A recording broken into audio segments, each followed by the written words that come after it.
Hello, hello, welcome to stream, welcome. Hello, hello, can you hear me?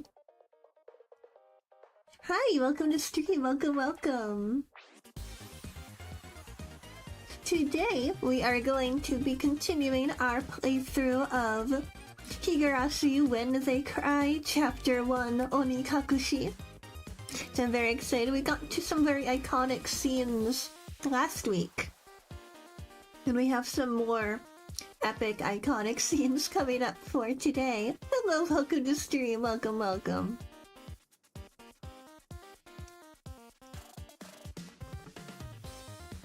Wow, again, I was so eepy this morning, I almost was late for stream.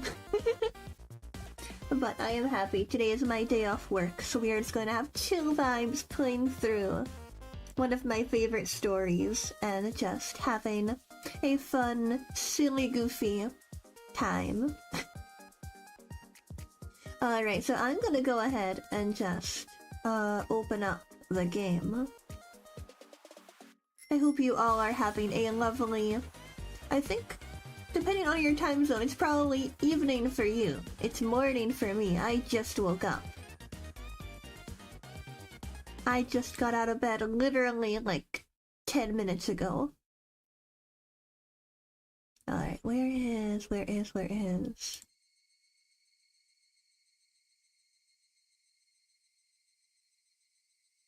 There we go. Alright. God, you were late for stream, but it ruined my whole vibe. Aw, man. Yippee. If you think about it, if you started any later, then I probably wouldn't have gotten this video in my recommended, which would permanently change the trajectory of my life. Oh my gosh. That's crazy. Well, I'm glad we started stream when we did. I'm glad you could make it. Alright, so we made it to the end of chapter 9 last week.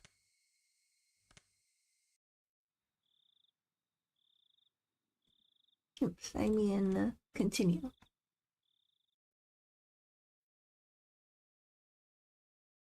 Tap, tap, tap.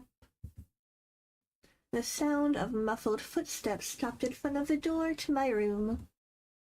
A moment of silence, as if whoever they belonged to was ascertaining if I was inside. Of all the things I should have been doing, I continued on with my restless slumber. I was very much conscious, but my body hadn't caught up yet.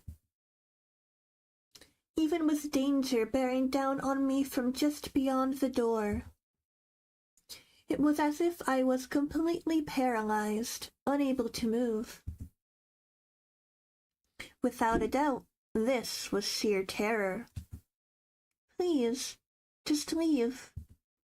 Hey, why isn't my body awake yet? If they came to my room right now, then...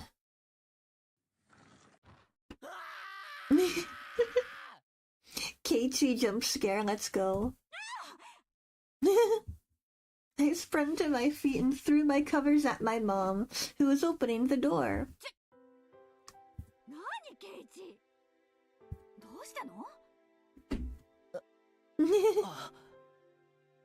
Poor guy.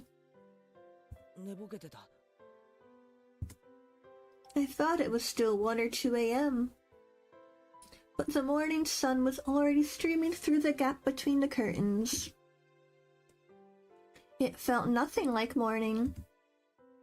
Yesterday, I must have fallen asleep right after that. Then I should have gotten a full 10 hours of rest. But it didn't feel like that at all. My internal clock was completely screwed up, and my sense of balance felt off.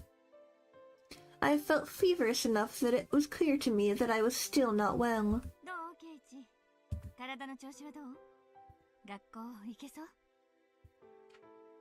I felt far from well enough.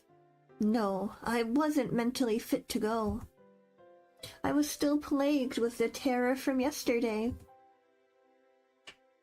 If I had swallowed that needle, what would have happened? Or what if it had pierced my tongue? with undoubtedly a murderous intent, but I don't think that's all it was. If they really wanted to kill me, then there were other, more certain ways to do it. They wouldn't resort to such a dubious method as having me swallow a needle. Meaning, I didn't want to believe it, but going that far was just a threat from Rena and Mion. Aren't you glad you didn't die? But next time we'll use a more assured method. Like that. Something like sending a letter with a razor inside would have been a joke compared to this. ちゃんと病院は行った？お薬は飲んだの？まあ一応。 Something about my mom's dubious gaze bothered me.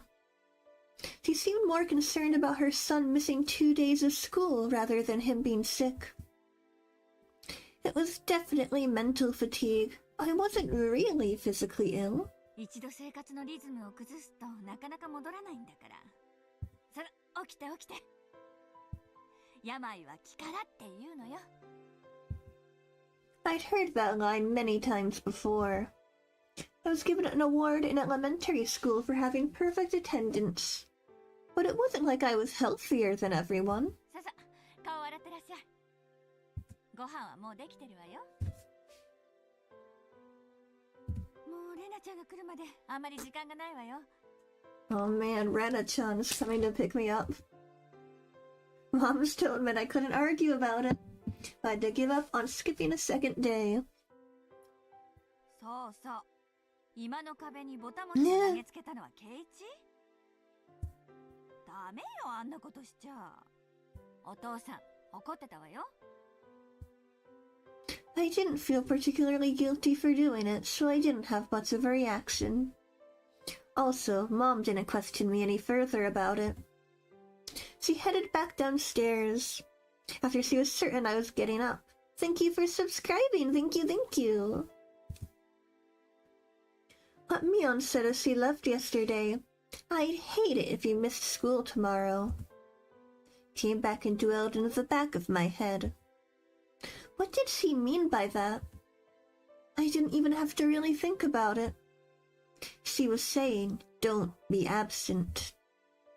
Taking that a bit further, was the same as her saying I should just go about living my life as if nothing happened.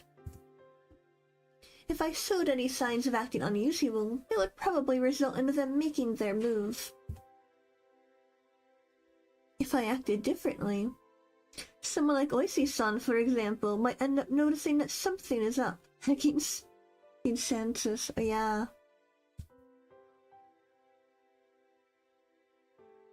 And if I didn't watch my mouth or did anything differently from the norm, in effect it would end up communicating something to those who were undesirable. So there's something that the girls didn't intend to forgive. So I just went along as normal. No harm would come to me. Was that how it's going to be? Gotta be the best stream I've watched in my entire life. That's saying something because I've watched like 2 streams in my life. Man. Oh, thank you. All that misery I experienced up until yesterday would, almost creepily, just fade away. It was an enticing deal. Just by forgetting everything I'd seen or heard these last few days, I'd be able to keep living on like normal. そんな虫のいい話あるわけ? I swallowed hard. I once again deliberated on the idea that I had just rejected. Mion was probably a good person who had her friends at heart. She was giving me, who had mistakenly broken some rule of theirs, a chance. Was what I did really something so unforgivable?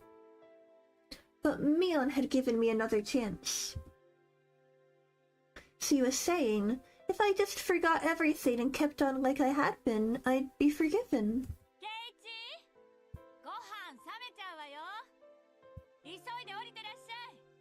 早くしないとレナちゃんが来ちゃうわよ。今行くよ。Let's have some heckin' breakfast. I crammed my textbooks into my bag and hastily made my way downstairs.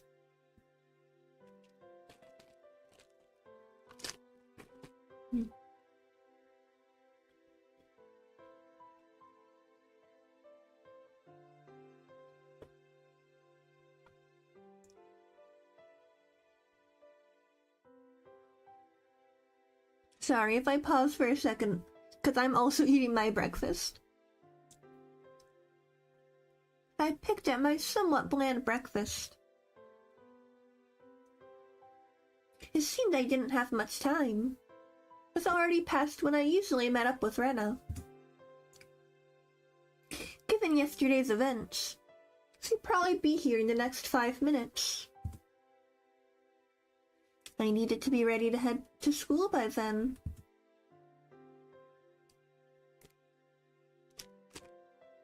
What are you eating? What is it? It's like a random pastry I found at the, convenience store yesterday. It's just like bread but like a chocolate filling. Not the healthiest breakfast, but it tastes very nice. I had to forget everything that had happened the past 2 days. Forget it all and return to my normal life. For this to be normal, I'll have to be where I normally meet up with Rena. Today of all days, the rice was dry and hard to get down. I jumped at the sound and dropped my chopsticks. That chime signaled that Rena had arrived. Bro woke up, picked up a pastry, and said, "Time to log into higurashi." Let's check and go. Mom hurried me along. ほら、レナちゃん来ちゃったわよ。急いで急いで。My mother's merry smile and my gloomy face were polar opposites.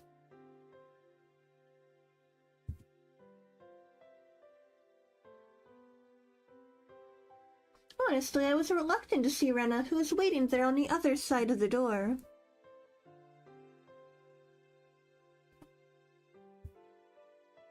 The Rena on the other side. Was it the Rena I knew? I couldn't keep her waiting. I needed to do things as usual.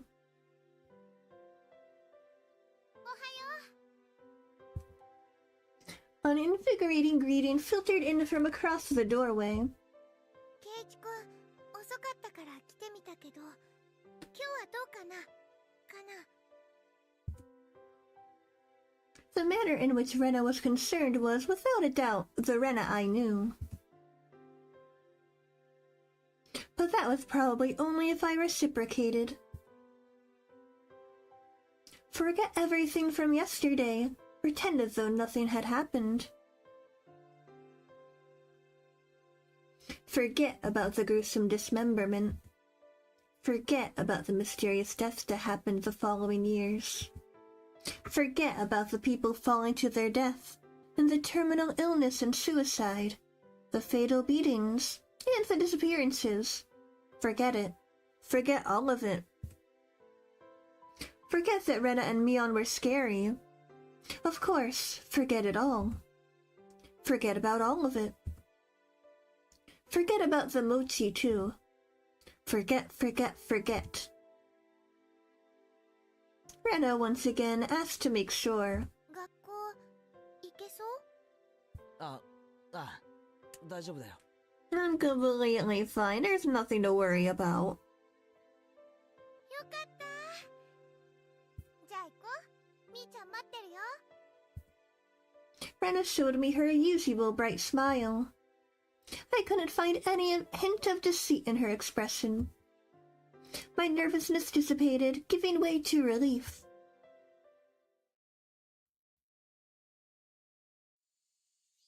なのにさとこちゃんね、絶対にできるって意地になっちゃって。 As we were walking, Rena talked about a lot of different stuff, more so than usual. それで？さとこちゃん不吉祥だから何度やってもできないの。はう、かいかったんだよ。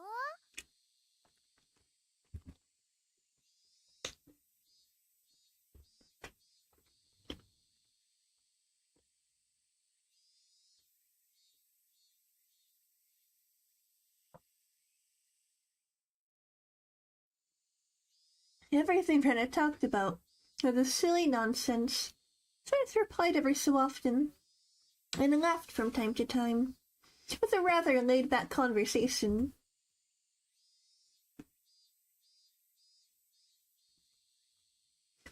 We passed by one of our neighbors and they called out to us. あれケイチちゃんにレナちゃん。今日はちょっと遅いんじゃないの？ミオンちゃん、先に行くって言ってたわよ。みーちゃん怒ってるかな？ Oh no, is Mion angry? 怒ってるかな？早く行こう、ケイチくん。 Don't want to make Mion angry. After greeting our neighbor with a smile, Rena turned back to me and poked her tongue out. Not expecting that, I couldn't help but crack a smile. ケイチくん笑った？ Yippee. なんだよ。 If they could have small glimpses of cute, wholesome moments. Rena stopped and stared at me.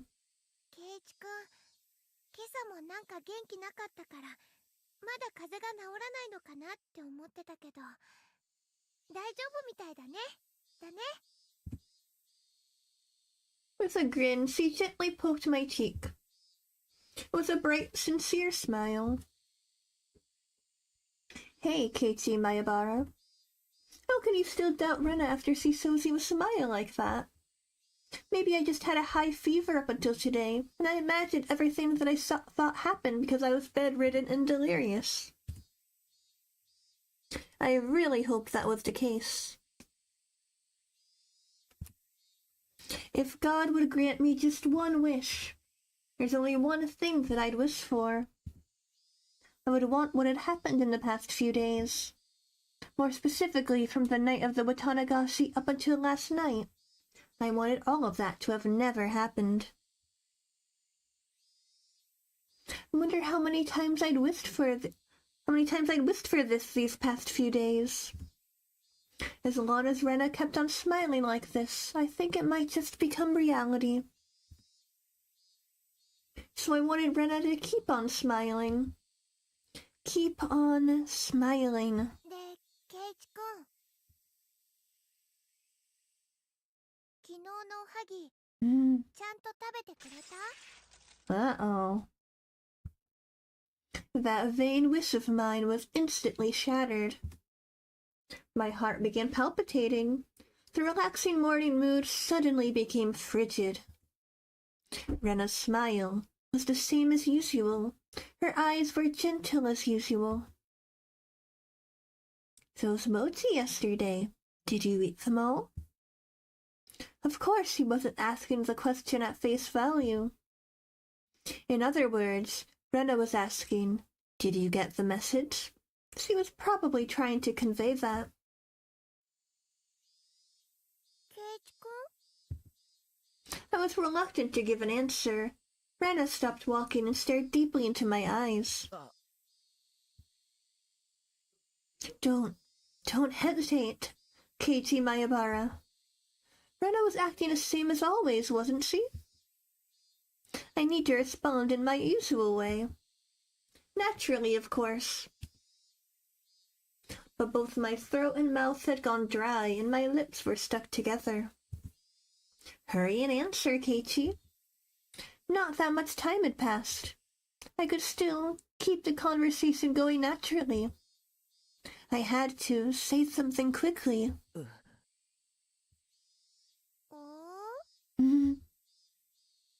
Rena playfully mimicked what I said when I finally squeaked something out. Rena's reaction was still normal. Seems there wasn't as long of a pause as I had thought. Somehow I finally squeaked out the rest. うまかった。 However, my strained efforts neither sullied nor brightened Rena's expression. For a moment I panicked, thinking I had replied incorrectly. But after a few moments, Rena broke into her usual soft smile, and giggled with a joyful voice that seemed to echo through the morning air. Being strung on by that laugh, I couldn't help but laugh as well. そうなんだ。で、全部食べたのかなかな。 My timid smile froze again. Did he make it without swallowing the sewing needle? But that was he was asking. If I'd swallowed it, then I wouldn't be here. いや、全部は食べきれなかったからさ。まだ残ってるんだよ。I was scared out of my wits, but that's how I played it. あれれ、どれがレナが作ったのか当てる宿題はどうなっちゃったのかな。あの宿題って今日までだったっけ？うん、今日までなんだよ。みーちゃん怒るよ。きっと罰ゲームだね。No, not a penalty game. They both laughed at each other again.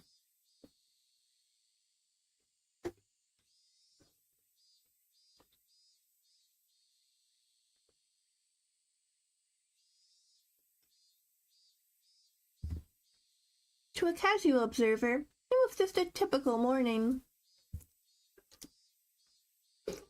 If I could just let myself believe, then even I'd think it was just the usual morning routine. But I was certain I wasn't mistaken. There was something unimaginable buried beneath the facade of this giggling Rena. I recalled the unexpected, piercing voice that I could hardly believe came from Rena's mouth. The moment that image crossed my mind, I felt a cold sweat trickle down my back. Was it only at that particular time that something evil had possessed Rena? No, that was wrong. That was still Rena. Lacey-san told me, didn't he? 実は調べてみたら、リュウグウさんは引っ越しの少し前に学校で謹慎処分を受けているんですよ。なんでも学校中のガラスを割って回ったんだとか。Oh, here's the line. I titled this last stream with this quote, but then this quote didn't come up. I was like, no, did I pick the wrong part? Here we go. Rena had a disorder that normal people didn't. Why is this such a funny line? One of my favorite quotes because it's so silly. No matter how pleasantly she smiled, that fact would not change. But I couldn't even imagine how she looked as she broke all the glass throughout the school. Cooked, oh no. One thing I knew was that it wasn't something spur of the moment. If it was some sudden outburst of anger, then maybe she'd break a pane or two. But she broke all of the windows all throughout her school. Yeah, I think her disorder has something to do with those massive hands. By the way, the link tree nearby was broke. Is it? Is it? Give me a second. Let me look. If you get a pop-up saying "Be careful, this site may be harmful," YouTube does that for some reason. I think YouTube sees the .exe and gets scared, but it is a safe link. I can assure you it is a safe link. So if you just hit go to site, oh, it's actually not working. Okay, that's weird. That's even weirder then. I will investigate why my link tree is not working, and I'll fix it for later after stream. That's actually really weird. I didn't think a Linktree link could break. Now, say, give me a second. I'm overthinking this. I'm gonna go check my Linktree page. Why is it not working? Linktree, why do you die? I'm not gonna announce it right now because it's not ready yet, but I am gonna have a new website that'll have a better setup than Linktree in the future. I am going to be leaving Linktree for something better. But until that happens, sorry for pausing the game. I'm really curious, like, what happened to my Linktree. I can't wait. I have to... is.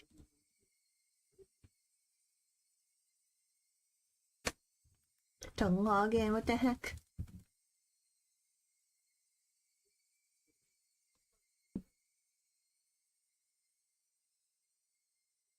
Okay. Linktree, what have you done?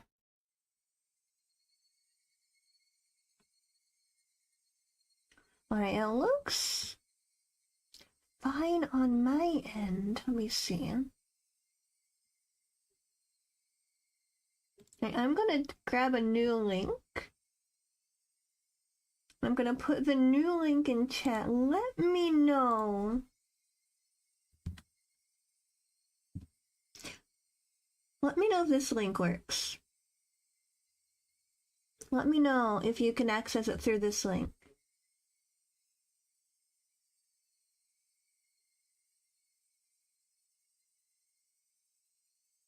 Like I said, I'm gonna be doing something different from Linktree in the future. I don't know when. I'm like working on putting it together, so it'll take me a little while still. But I will have a new site. Maybe in June or July, it'll go live. But until then, hopefully this new Linktree link works. It's not working. That's really weird. Huh. That is so weird. I wonder if a Linktree is down.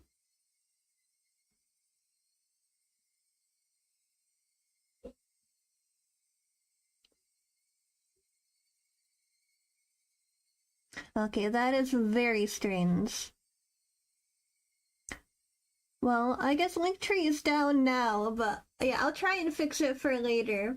Worst case, I'll just put all the links in the description individually rather than having a Linktree. Linktree's more convenient, but I can just put the actual, like, individual links in. Really doesn't work? Yeah, I don't know what's happening. That's very strange. I've never had that happen before.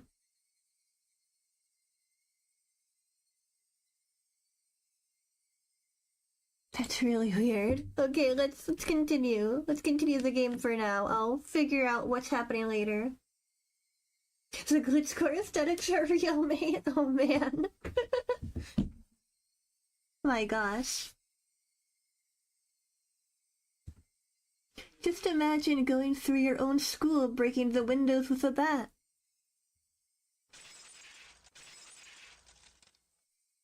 Swinging full force at each pane of glass one after another, paying no heed to the flying shards. My real reaction to Linktree not working, just destroying my school with a bat. Your classmates aghast, unable to move from the sudden turn of events. I wonder where she could have found the most windows lined up in a row. Probably the hallway. Walk, wind up. Walk, wind up. It's difficult for me to connect that horrifying image with Verena smiling at me right now. But I just had to imagine it.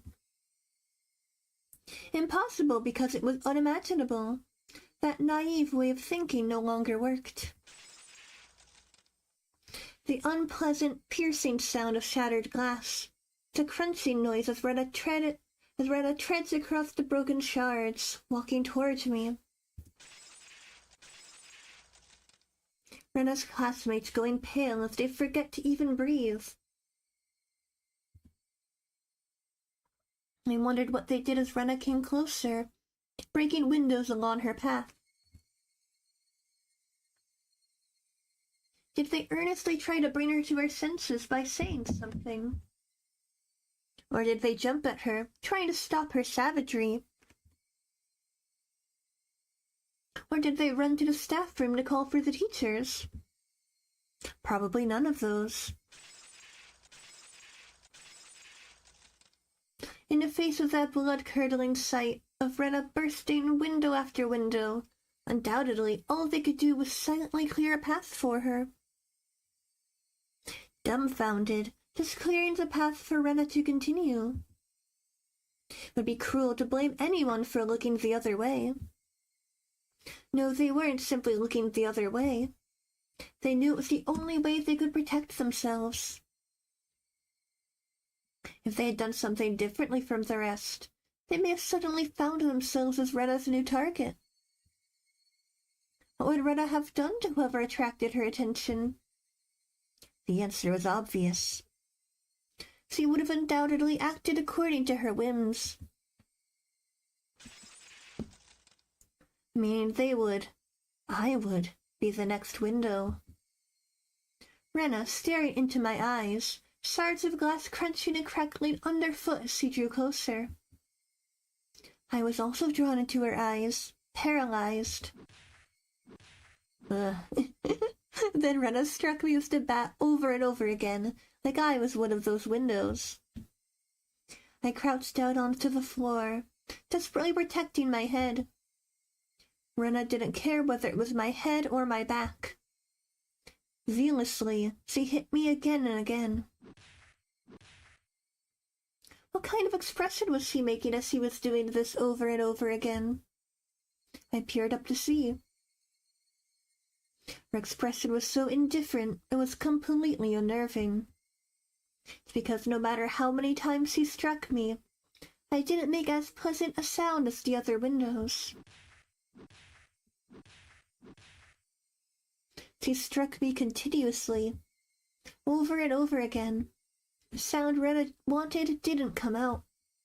Our classmates standing around didn't try to stop her. They didn't want to be the next window. Somebody save me. Turning a blind eye unless we're heading out? But of course, everyone in class scrambled to obtain the highest standardized test scores. They'd gain nothing from saving a cram school tryhard like me. Eventually, there would be a faint sound, similar to when you crack open a walnut, and some sort of reddish-black spray would shoot out. Anyway, it wasn't that Rena momentarily lost herself in her anger. After forcing myself to breathe and calming down my heart, I recalled what Oishi-san told me. でですね、そのカウンセリングをした医師のカルテに、レナさんの会話内容が記載されているんですがね、その中に出てくるんですよ。結構。何がです？出てくるんですよ。お社様って単語が。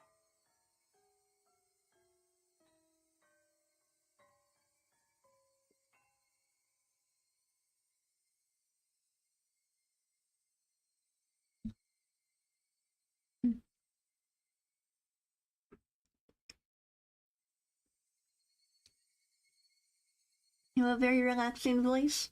I'm listening while doing Japanese flashcards right now. Aw, thanks, thank you. Also, good luck on studying Japanese. I'm also studying Japanese, 'cause I live in Japan right now. Fun fact. I'm not fluent, but I am studying. Following that, Rena was suspended and had regular examinations at the hospital. Then as Rena was undergoing counseling, she said it over and over. Oyashiro-sama. お社様っていう幽霊みたいなものがですね、夜な夜な自宅にやってくるっていうんですよ。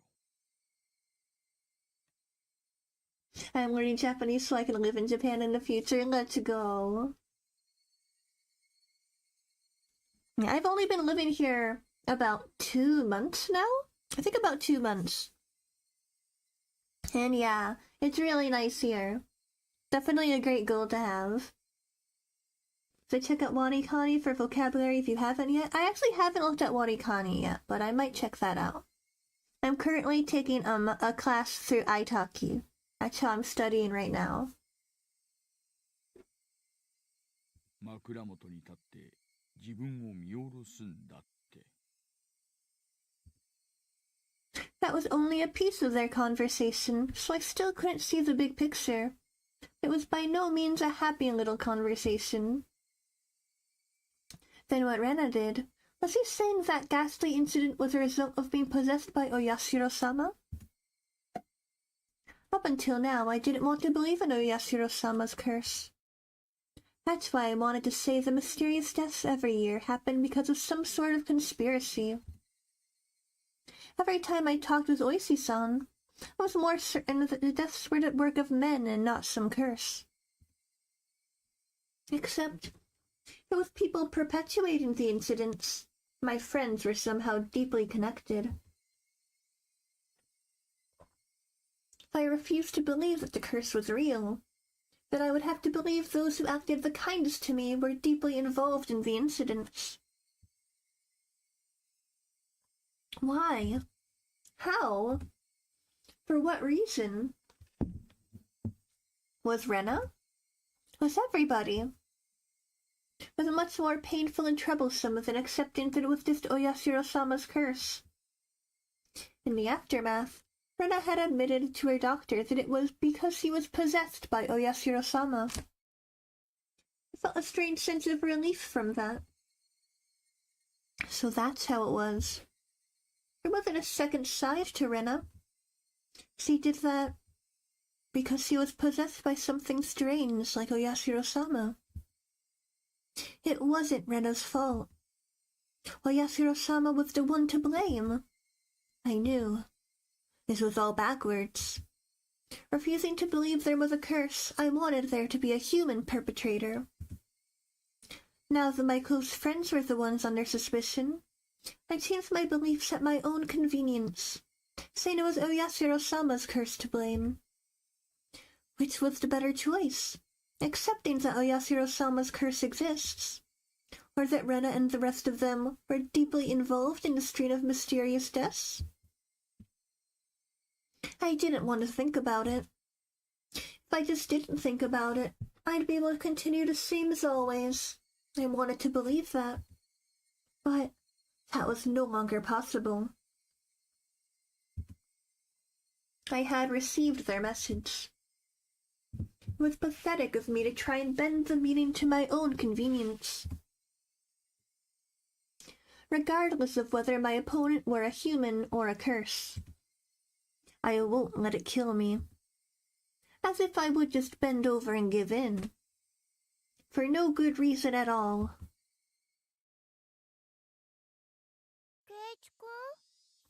Keiichi just having like this long dramatic monologue while just like staring at Rena, who is like we're getting progressively more confused.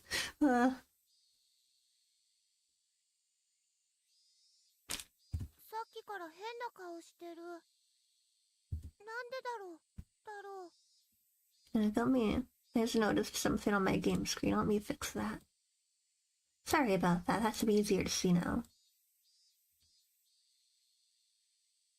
Inhaling sharply upon hearing Rena's voice, I came back to my senses. Before I had realized it, we were already at the entrance. Shaking my head a few times, I exorcised all those terrifying thoughts. Ever played Higurashi or watched the show? I watched the anime. The anime is one of my favorites of all time. But this is my first time playing the visual novel. Oh yeah, I've seen the original anime, and I've also seen Go and Sotsu. So like, I'm a very big Higurashi fan, but this is my first time finally diving into the visual novel, and I'm really enjoying it so far. So I do know all the basic plot beats, but I know that the visual novel goes a lot deeper, which I'm excited about. I've actually watched the anime. I've never watched Higurashi content on YouTube in my life, so I don't know why this was in my recommended. It was fate. You were fated to come here. The universe wanted you to find this stream.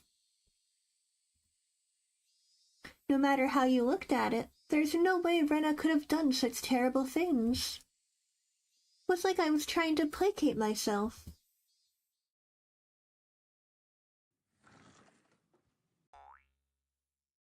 As I slid the door open, a blackboard eraser loaded with chalk dropped down on my head the moment I stepped into the classroom.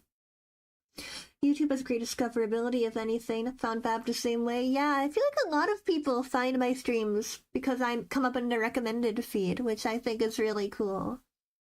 It means a lot that you guys see my thumbnail and are like, oh, I should watch that. I'm glad you guys found me. Thank you, thank you. Oh god, it was fate. Let's go. YouTube has been recommending me some mad random content the last few months. I keep getting videos with like 2 views. Wow. Yeah. YouTube recommendations are so random sometimes. Like you'll get recommended like obviously like popular trending videos, but then I also get like videos from like really small channels popping up in my recommended, which I think is really cool actually. It really helps boost people's discoverability. As I slid the door open, a blackboard eraser loaded with chalk dropped down on my head the moment I stepped into the classroom. The chalk dust went into my eyes, inducing a brief moment of agony. ずる休みのケイチさんにはお似合いですことよ。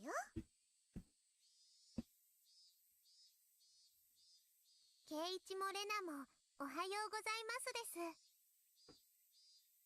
After doing scene research on purpose, I decided to stay. I like your vibe a lot. Thank you, thank you, thank you. おはよう、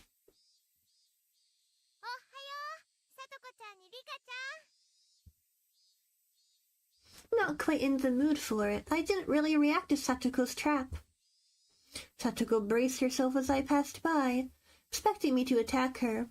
She seemed a bit disappointed as I simply walked by silently. 何なんですの？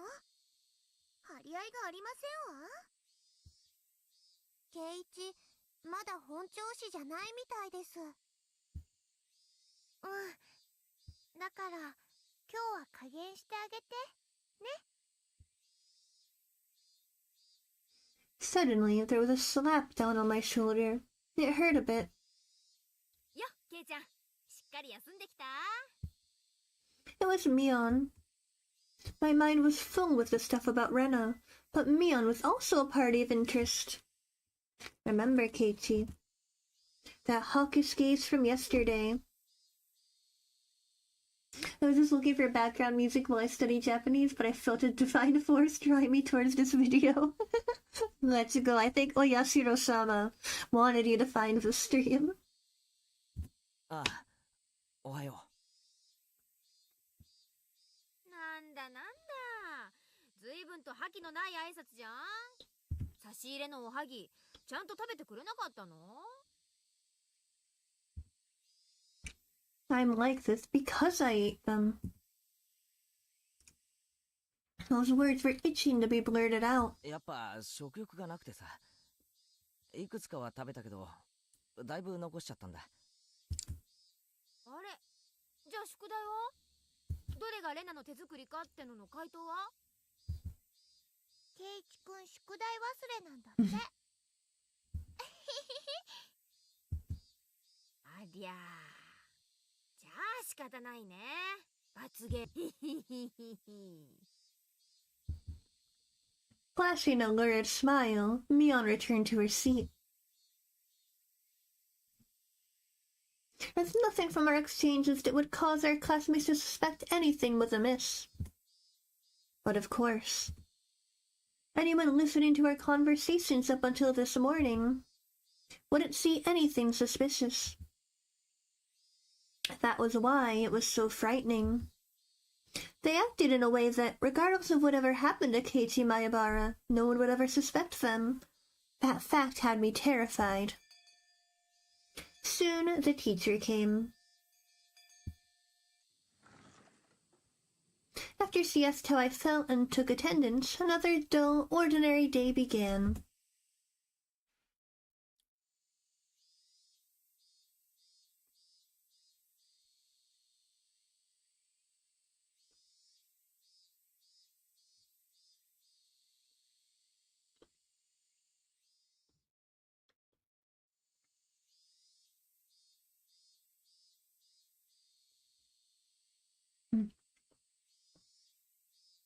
It's free study period with a convenient time to consider where I stood.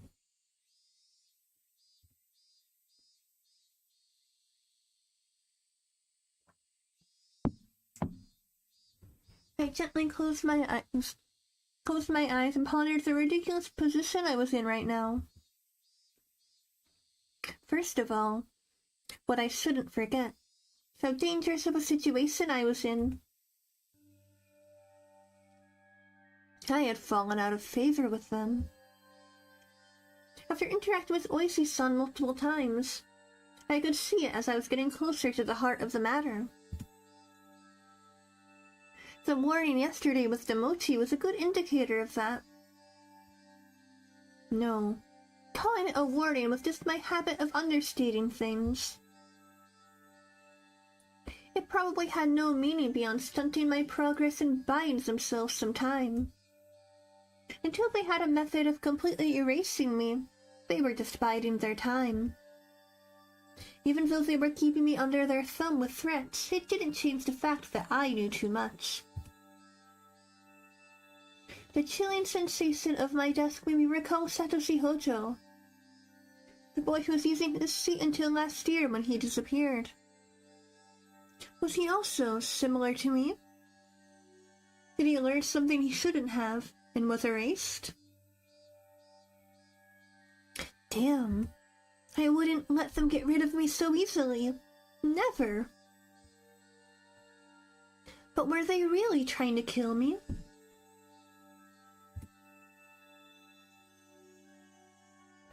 I've had these contradictory feelings for a while now. Even though I suspected them, I felt I had to cover for them.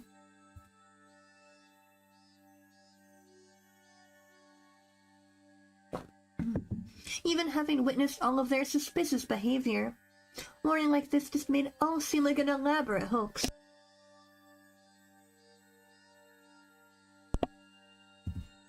No, that's just what I want to believe. Doubting my friends? Covering for them? My life was in danger. Or was it? Actually, I was debating the wrong point. Given my current situation, those points were something that should have been deliberated on a long time ago. But really, Rena and the rest of them, were they actually aiming to kill me? The little voice inside me continued to torment me with these unresolvable trains of thought. Are you an idiot, Keiichi Maebara? The answer should be obvious. But maybe that sewing needle might have just been an accident, right? How could you screw up and drop a sewing needle into a piece of mochi? The benefit of the doubt can only go so far. Both Rena and Mion had acted and behaved suspiciously, but maybe it was all some sort of misunderstanding. What kind of misunderstanding? It wasn't just suspicious. It was outright ludicrous, right? Rena just corrected me for lying, and Mion only asked me about what I had for lunch.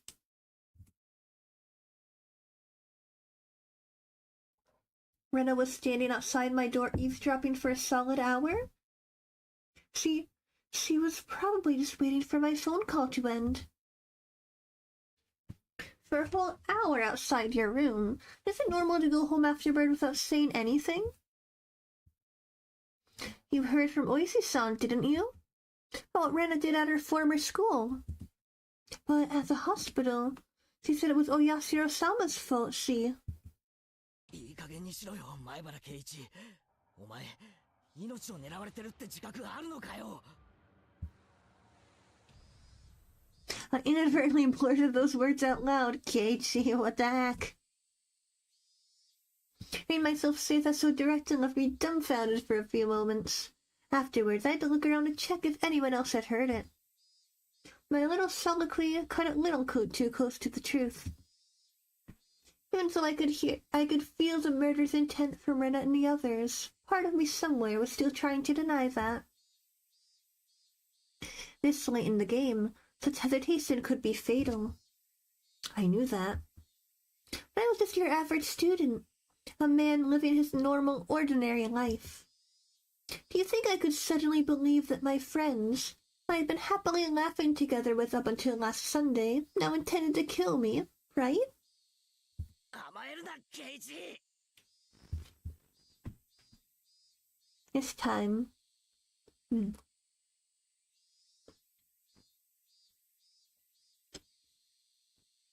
This time I remembered to keep my voice down, so only I could hear it. There was one thing I now understood. I was too soft. I didn't completely understand how dangerous Brenna and the rest of them were. No, I wasn't trying to understand. I was too soft for not listening to Oishi-san when he was earnestly showing me the heart of the matter. I didn't listen because I was too busy pretending to be dejected. I didn't comprehend it. I was just running away. I didn't comprehend it, so nobody had any notion to try and kill me. I needed to get rid of such naive thoughts. As I made that resolution, I heard the bell signaling the end of class. So soon. Today was already over. I didn't recall eating lunch or doing anything in class. My friends were putting their desks together in preparation for club activities. Not long ago, I'd probably have happily jumped into that circle. あらあらケイチさん、帰り支度とはあんまりですことよ。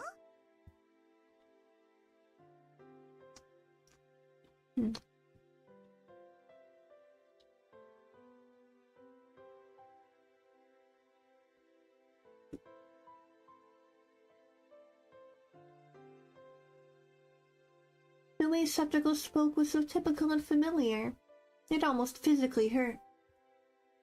あれケイチくん、今日は都合悪いのかな今日こそ二人で大勝利。Seeing Rena's expression, it says he was really looking forward to today, was hard to take. Hey Keiichi, maybe Oishi-san is just some enormous jerk trying to separate me from others by lying to me. Trying to expunge its weak-minded thinking, I slapped myself in the face. Keiichi, pull yourself together.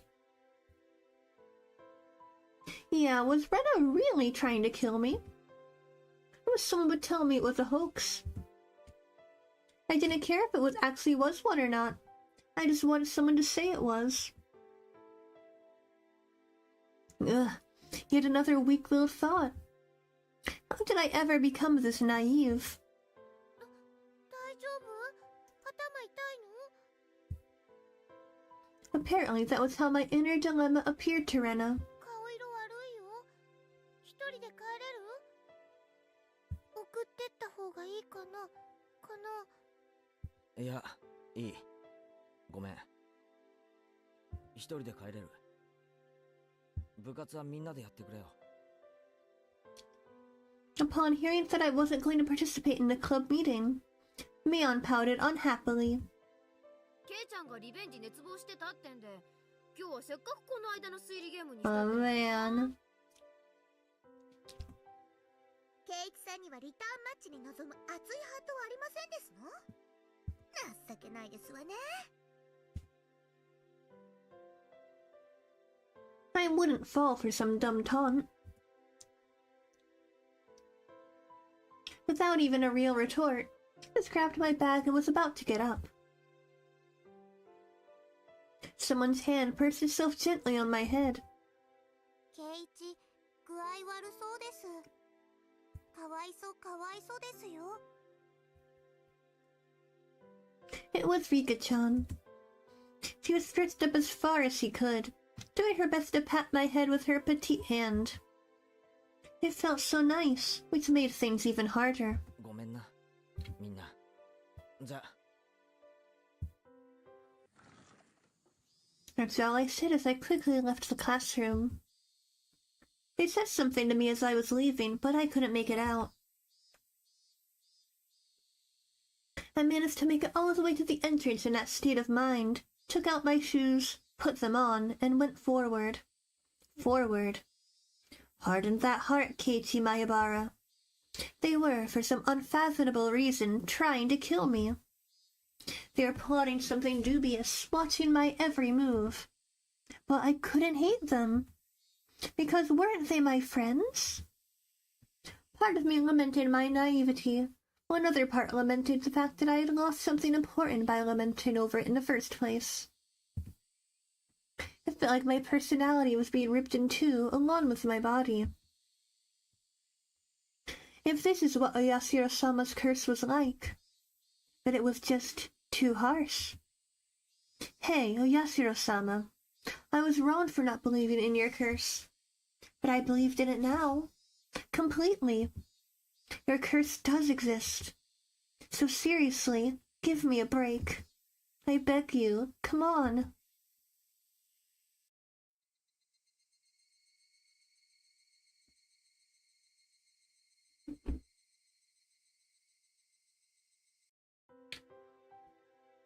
Dinner was unusually bland.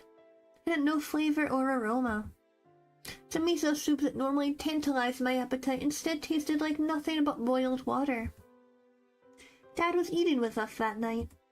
It was a rare occurrence in this household. When he got into his work, he ate and slept on his own schedule. My dad never cared about the time. Since my dad was at the dinner table, it either meant he had just reached a good point to take a break, or he was in a slump. とにかく作家のモチベーションってものを理解してないんだよ彼は。タイアップの話だって口約束なんでしょ。そんなに反りが合わないならきっぱりお断りしたら。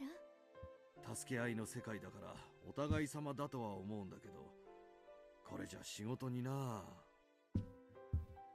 I wasn't able to pick up much of my mom and dad's conversation, but I could tell it wasn't a very pleasant topic. That, of course, made the disgusting food even less appealing. Dang, Keiichi, that's harsh. Staring listlessly at the exchange between my parents, my mind wandered off to the same thought processes I had going all day long. Friends close to me. No, they used to be friends. But I could no longer trust them. Right now I was greatly lacking in allies.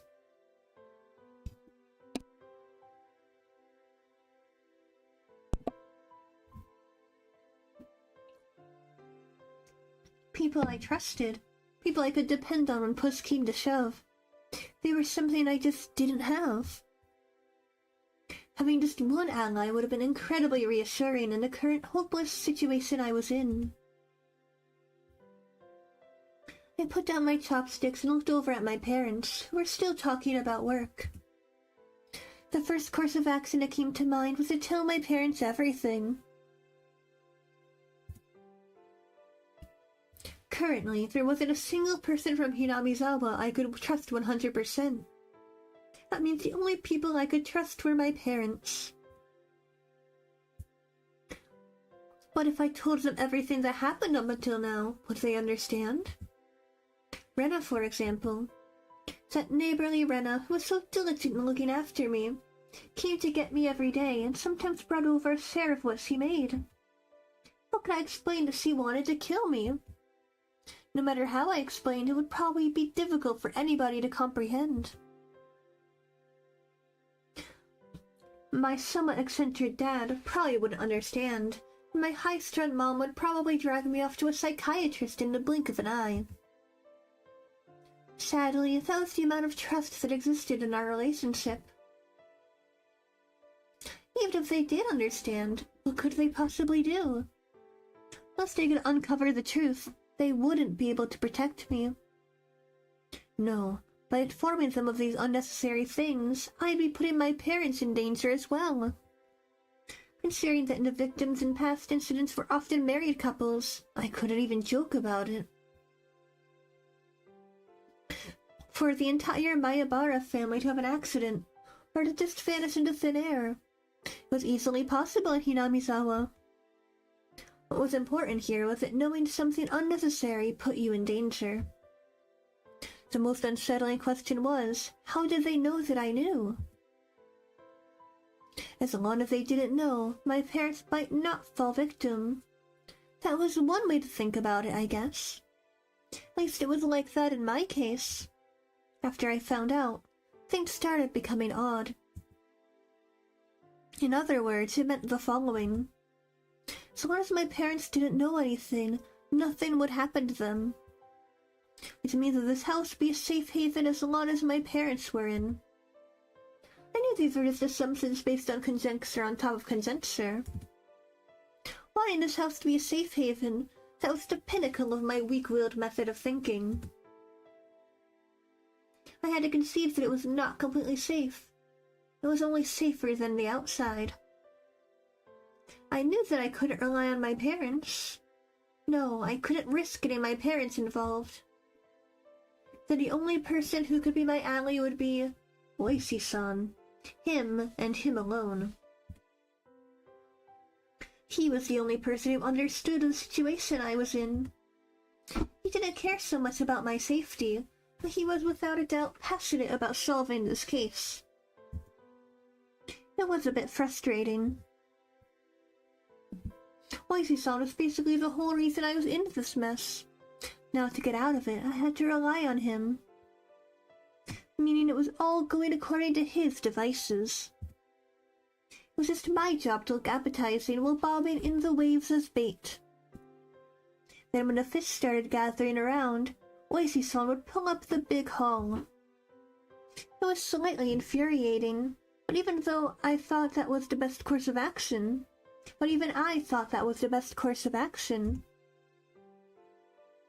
So then, what should I do? Patience was the first rule of fishing.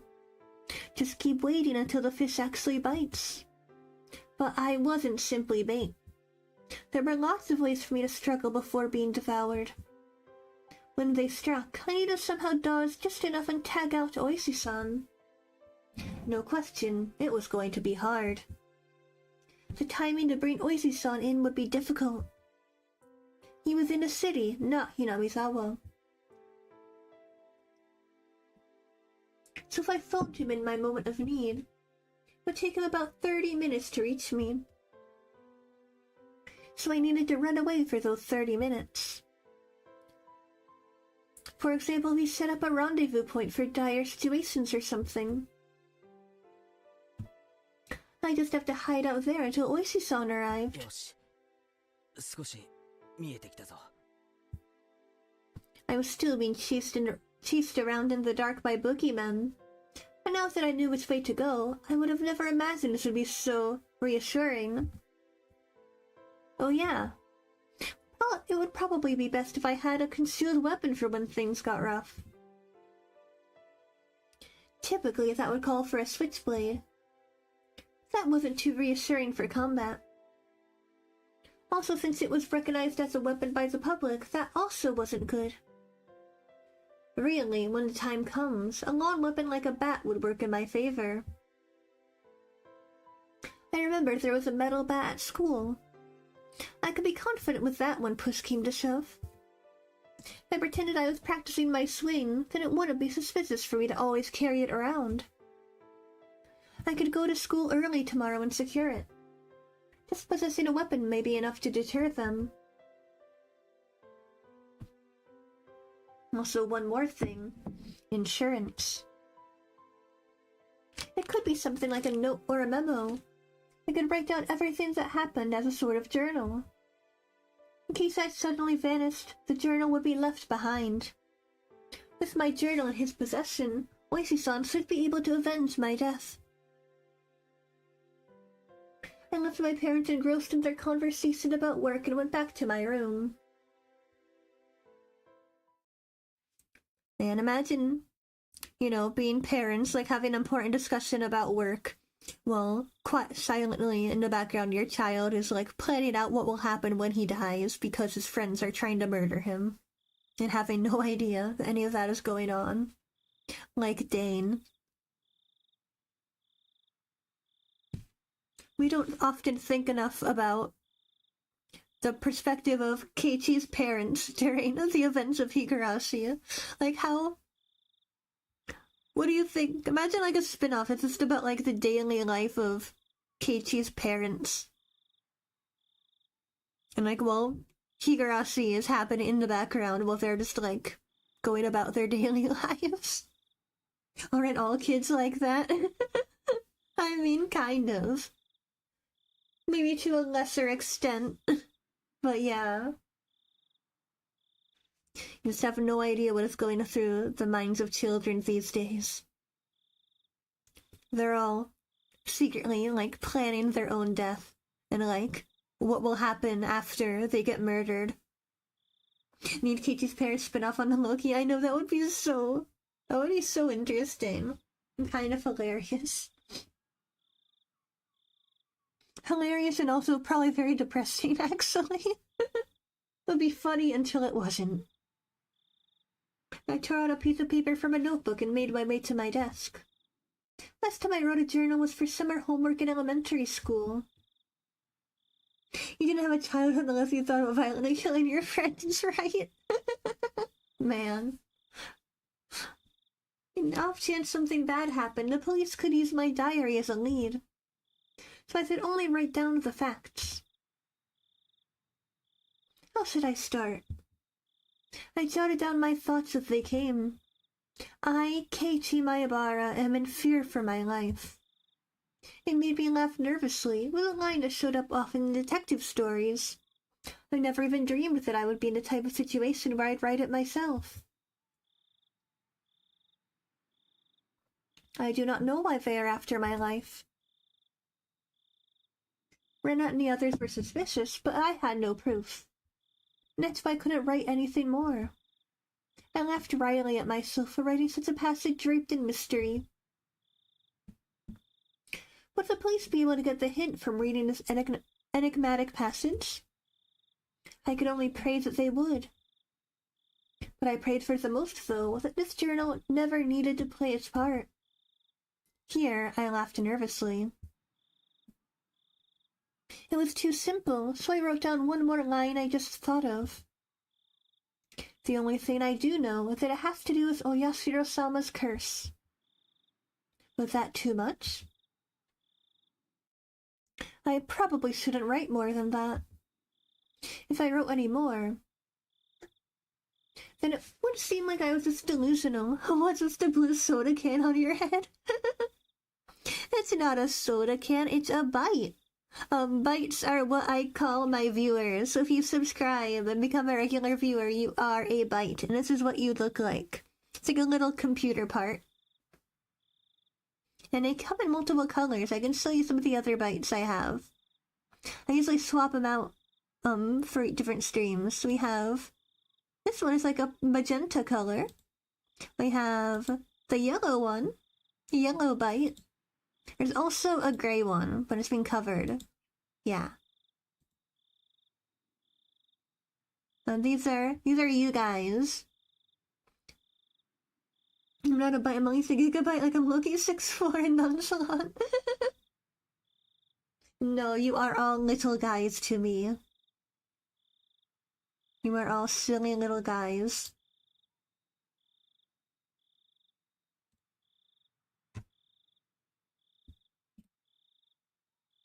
I call being the gray bite, let's go. In order to appear to the reader that the person who had written this was of sound mind, I chose not to write anything else at that point. I just needed to add more as I learned more about the truth. I folded the paper and thought about a place to hide it. By hiding it somewhere obvious, there was a chance that they would uncover it instead. On the other hand, if it wasn't too obscure of a location, there was the risk of nobody finding it at all. I'm a silly goofy goober confirmed, let's go. In the end, I decided to take the clock off my wall and stick my folded note on the back of it with Scotch tape. After that, I put the clock back into its normal position. Yeah, it didn't look like anything was hidden behind it. Now I needed to set it up such that if anything happens to me, my parents could find it. I looked at it from countless different angles until I was satisfied, and I made my way downstairs.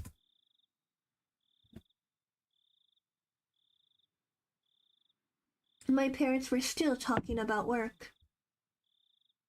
It didn't look like it was going to end anytime soon, so I cut in. 話中ごめん。ちょっと聞いてもらっていいかな。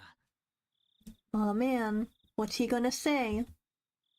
I never started off a conversation like that before, so my parents were both startled. They stopped talking and turned towards me. どうしたのケイチ？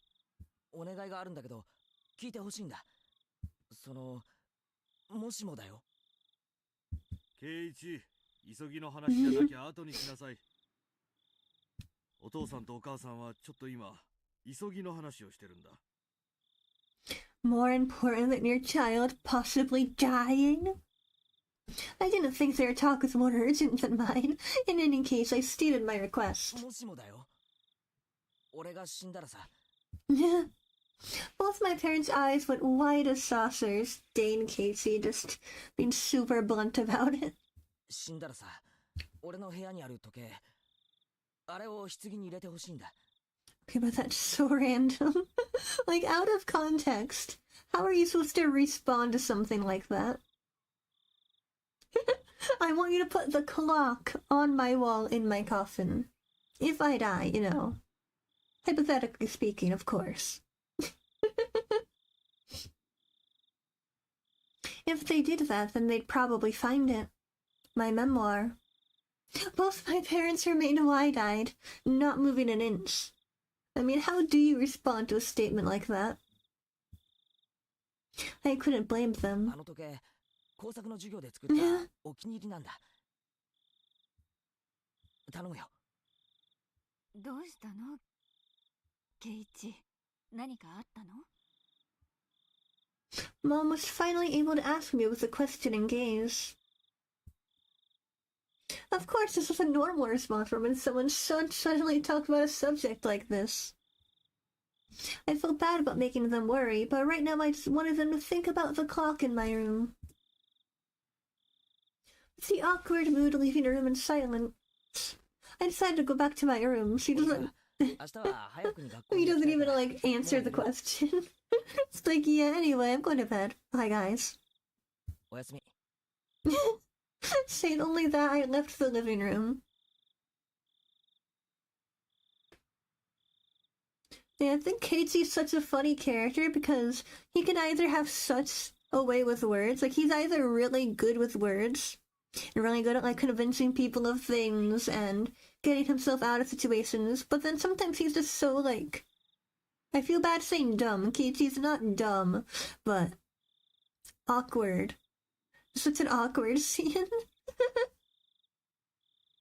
Like, well, yeah, I might die, so please put this clock in my coffin if that happens. Anyway, good night.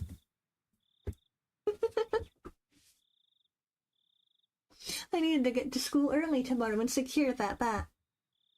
I should make today the last day I went to school with Rena. As I climbed the stairs, I heard my mom call my name, but I pretended not to hear her. It wasn't something I could talk about with my parents. If I talked about it, it would only make things more dangerous. The fight that had begun was mine and mine alone. I couldn't rely on anybody. I wouldn't be killed. Not when I still knew nothing.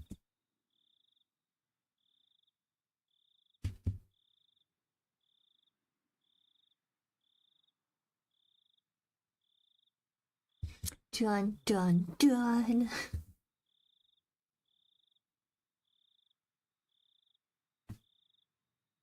Alright, we got a new tip. Let's go.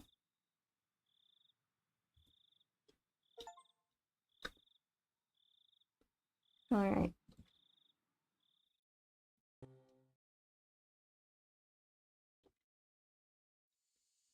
最近圭一くんの元気がないね。機嫌が悪いのかな。さーて、どうしたんだろうね。恋の病にでもなってるんじゃないの？ Man. みーちゃん、それ飛躍しすぎ。どう思う？さあね。ケイちゃんひょっとしてかな？わかんない。あの日ケイちゃんと車で話してたの中年のでっぷりした男だったんでしょ？うん、間違いない。大石のやつ、ケイちゃんに何を吹き込んでるのかな。真剣そうだったよ。圭一君は顔面蒼白だった。あのね、レナはよく知らないだろうけど、実はあいつお社様の使いなんだよ。What? Dun dun dun. 何の話？あいつが現れるとね、必ず鬼隠しが起こるの。あれ？そうなの？おととしリカちゃんのお母さんが受水したでしょ。その直前に大石が尋問してたんだよ。Man. そういえばサトシ君が転校する前にもいたね。転校レナはいいやつだよな。で、今度は圭一君の前に現れたんだ。じゃあ圭一君も鬼隠しになっちゃう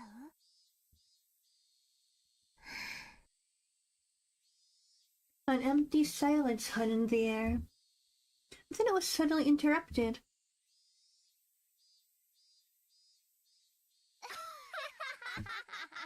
By loud laughter.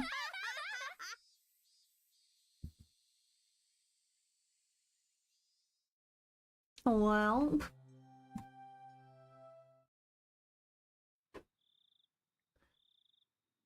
so they consider Oishi like the messenger of Yashiro-sama. That's interesting lore. Although it does make sense from their perspective. You know, he shows up to investigate every time someone goes missing. It was the first time I'd ever woken with such clarity. It was 5:59, just moments before my alarm would go off. I was amazed at the precision of my internal clock. I had made preparations for the next day of school before I went to bed. I changed quickly and descended to the deserted lower floor. It appeared that my mom was still asleep. Neither breakfast nor lunch was ready. Yesterday, I just unilaterally declared that I would be leaving early today, so it couldn't be helped. I slathered jam on some bread and topped it with instant cocoa. What? That's so kind of a random breakfast. Like just the powder? As I was finishing up breakfast, Mom rose groggily from her slumber. あらケイチ、今日は早いのね。学校の行事か何か？別に。 Answering bluntly, I picked up my bag and stood after stuffing 2 slices of bread down my throat. もう行くの？お弁当は？もうちょっと待ってくれないとできないわよ。If I waited for her to make my lunch, then it would end up being the same time as usual. If I did that, it would raise the chances of running into Rena and Mion on the way. Yes, from today onwards, I was going to go to school alone. 今日はいいよ。じゃあお昼はどうするの？抜け出して商店で菓子パンでも買うよ。そう。じゃあこれお昼代ね。ちゃんとレシート持ってくるのよ。I took the 1,000 yen bill from Mom and slipped it into my pocket. こんなに早いけど、レナちゃんたちもこんなに早いの？いや、俺だけ。レナちゃんには早く出るって伝えてあるの？ I have no reason to tell her every little detail now, do I? Finding it difficult to answer an onslaught of questions, I made an annoyed レ face. ナが来たら、ケイチは先に行ったって伝えてよ。ちょっとケイチ、待ちなさい。 It's not that I didn't trust my parents. I just couldn't rely on them. They couldn't help me. I could only hope that they didn't get involved. It was safer that way. My mom's annoying voice was cut off by the slam of the door. Dang, that's... Come on, Katie. What the heck? For the first time since I moved here, I headed down the road to school alone.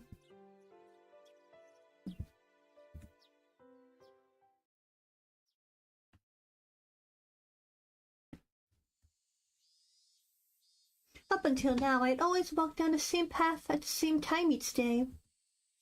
So I always met with the same people at the same places. But today was different. I didn't meet the people I would normally, and nobody was at the places where I would have normally met them. Of course, Rena wasn't in the spot where we usually met, and there wasn't any much spot where we would have met up with Mion. The length of the tree's shadows, the morning air, and the different brightness of the sun. It's a completely different type of morning from what I was used to. Without a doubt, it felt strange. I left it with the impression that I had destroyed the illusion Hinamizawa had set up for me before it had enough time to prepare all of the props needed to deceive me. あら、ケイチくん。今朝は早いわね。みんなで早朝から待ち合わせ？ The person who called out to me was someone we always passed by as they were taking a walk along the edge of the fields. Their name was, I forgot. Of course, this wasn't the spot where we usually pass each other. 今朝は早くに目が覚めちゃったので、気分転換なんです。あまり気にしないでください。I threw out a random excuse. レナちゃんやミオンちゃんはどうしたんだい？今日は一人なの？ It's really hard to act all mysterious and stuff when you're like in a small town where everybody knows you. ええ、まあ。I was being asked the same type of questions my mom was asking, so I answered them in the same uninteresting, vague manner. It wasn't funny being asked where Rena was each time I passed by someone, but maybe it was to be expected. It's because for so long we were always together so amicably. Even I felt that if I let my guard down, we could still be friends. Stop it, Katie. Don't think about that anymore. You spent all day yesterday thinking about how dangerous it was to go soft, didn't you? Beep beep. A car horn blared from out of nowhere. Even though I was walking, lost in thought, that horn was way too close. A mechanical behemoth barreled at me from behind, catching me completely off guard. By the time I turned around, the van's hulking chassis was almost on top of me.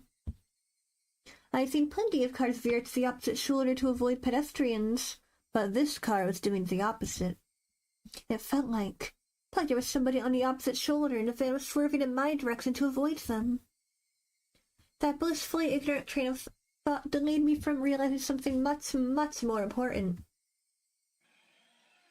That large mass was hurtling right at me. Was it going to hit me? The inside of my head instantly flooded with a painfully cold liquid. In that moment, the scene before me, no, time itself, had frozen. In the silence of that frozen moment, I compared the van. So close that I had no way to dodge it. In my body, the upper half twisted awkwardly in order to look behind me. There was no way I could dive out of the way in my current position. If I lost focus now, this moment would unpause, and I would probably be plowed over, caught in a silly pose. Bend my upper body over towards the paddy by the side of the road. If I bent far enough, I could get away with just being hit by the side view mirror. As the thought crossed my mind, a temporal stasis was shattered by the deafening sound of the van. The side mirror struck my shoulder, sending me spinning off through the air like a top, locked in my contorted position. Keiichi was almost isekai'd, oh god. Splash! Sent tumbling through the air, I crashed into the muddy paddy by the side of the road. My entire body was soiled and drenched. But the choice I had made in that instant was unmistakably for the best. I was covered in mud, when the alternative of being hit by the car was the closest I could be to being unscathed. Rising up from the paddy, I had enough in me to glare over at the stopped van and yell profanities at the driver. I'm not sure if he was able to see me. The van sped off suddenly. 待てよ、クソ！これってひき逃げって言うんじゃねえのかよ！ I couldn't help but continue yelling out profanities. The disgrace for being covered in mud hurt me more than any physical wounds. I slogged my way through the muddy paddy and made my way back onto the road. これって犯罪じゃねえのかよ、畜生。I'll track you down and sue you. Like looking for a van, I'm sure to find it in this little village. The path I was on had rice paddies on either side. It had become so narrow that one car could barely fit through. It wasn't a place you could tear full speed down in a car, let alone pass by pedestrians. Not only was it a narrow road, but the car just now was closer to my side of the road than the other when it went past me. Even as I cursed, I was desperately trying to suppress the dark cloud rolling up within me. This wasn't just a hit and run. That car just now was trying to run me over, wasn't it? Thinking back, I did feel like there had been a car creeping up on me slowly for a while. That's right, as soon as I parted ways with that person taking a walk, I had that feeling the whole time. If it had wanted to pass me, it had no shortage of chances. Normally, I would have felt suspicious and turned around sooner. But I was lost in thought, and I was kicking myself for not realizing it was there sooner. And then, when the path became narrow and there was no one else in sight, he floored it.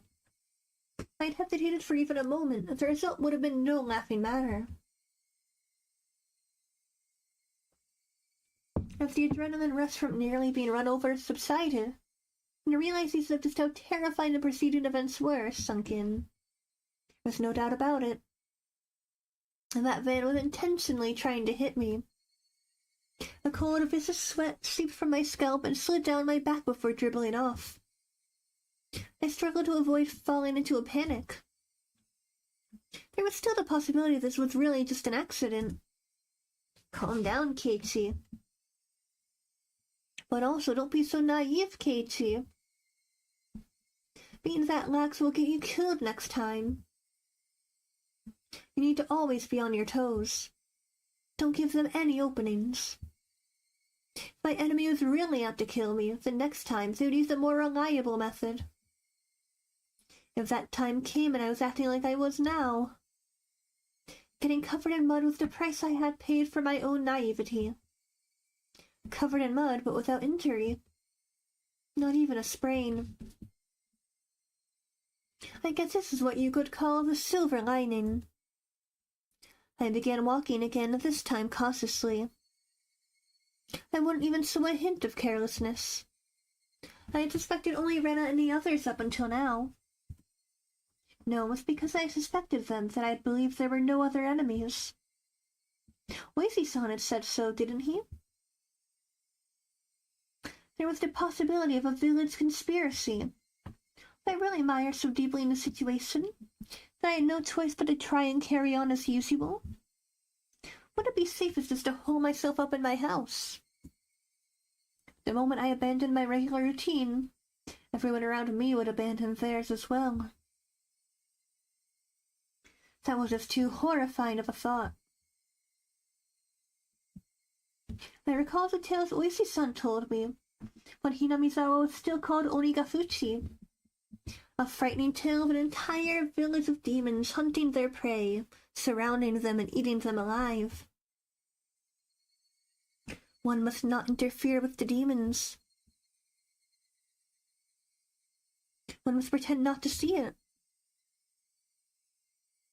The enemies were numerous, the whole village. Villagers with their unwavering faith in the curse would do nothing to help me. The strong, sudden flash of sunshine made me slightly dizzy.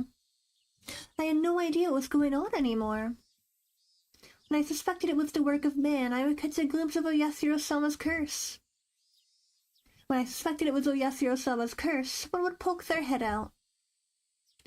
What was coincidence? What was intentional? Who was my enemy? Who was just a bystander? No, what I really truly wanted to know was, how did I end up with the proverbial bullseye painted on my back? To answer in form I could understand will appear. Got about since past 10 p.m., but I just donate $10 to give unemployed energy. Oh my gosh, thank you. Well, I'm not unemployed, but thank you so much. I appreciate it a lot. Thank you for joining. Bye. Bye-bye. To answer in a form I could understand will appear. I don't care when that will happen. But until then, I cannot die. That alone fueled my resolve to fight and will keep me alive.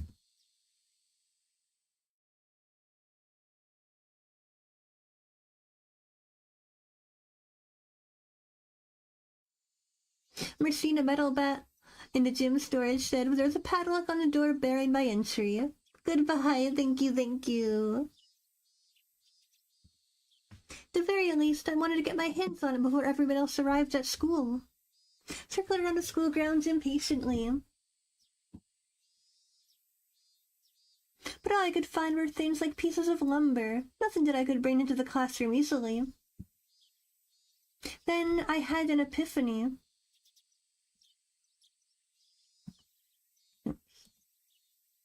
I could search inside the classroom. With something in the classroom to begin with, and there wouldn't be a problem.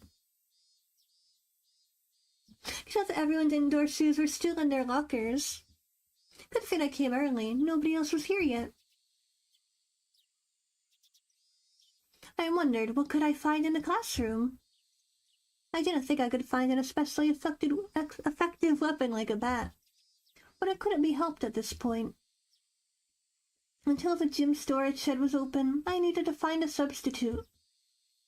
A lingering hint of naivety whispered that there was no way I'd be attacked at school. But such soft ideas would no longer protect me. Just like they were slowly making their way into parts of my life that I'd once thought impenetrable. In the worst case... Bro really just called you unemployed and bounced.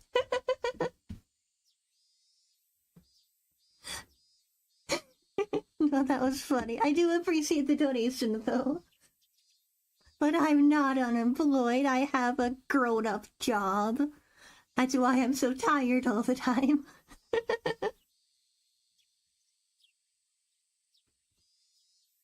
In the worst case, my own house might not be safe anymore. With an incredibly frightening thought. But I believe that not considering the worst-case scenario would have been even more frightening. Anyways, I will survive. So long as I live, then I will definitely be able to escape this labyrinth of nonsense. Definitely.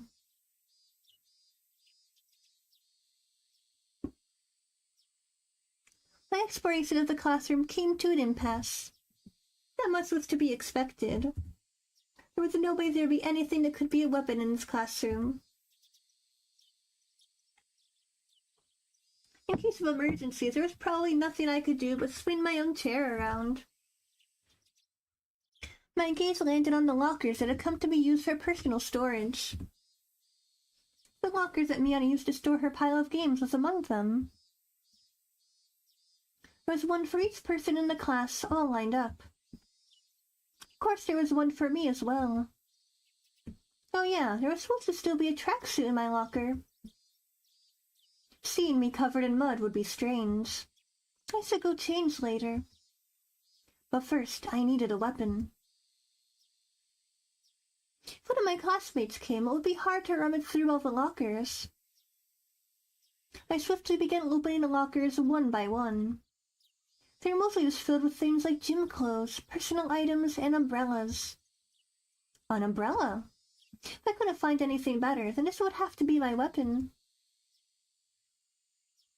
I was about to give up on finding anything decent when I opened a locker that held exactly what I wanted.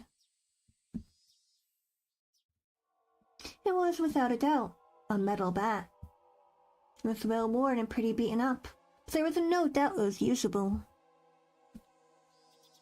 In that locker that reeked of mold, there also hung a baseball uniform. It was probably the locker of a student in a PB league or something like that.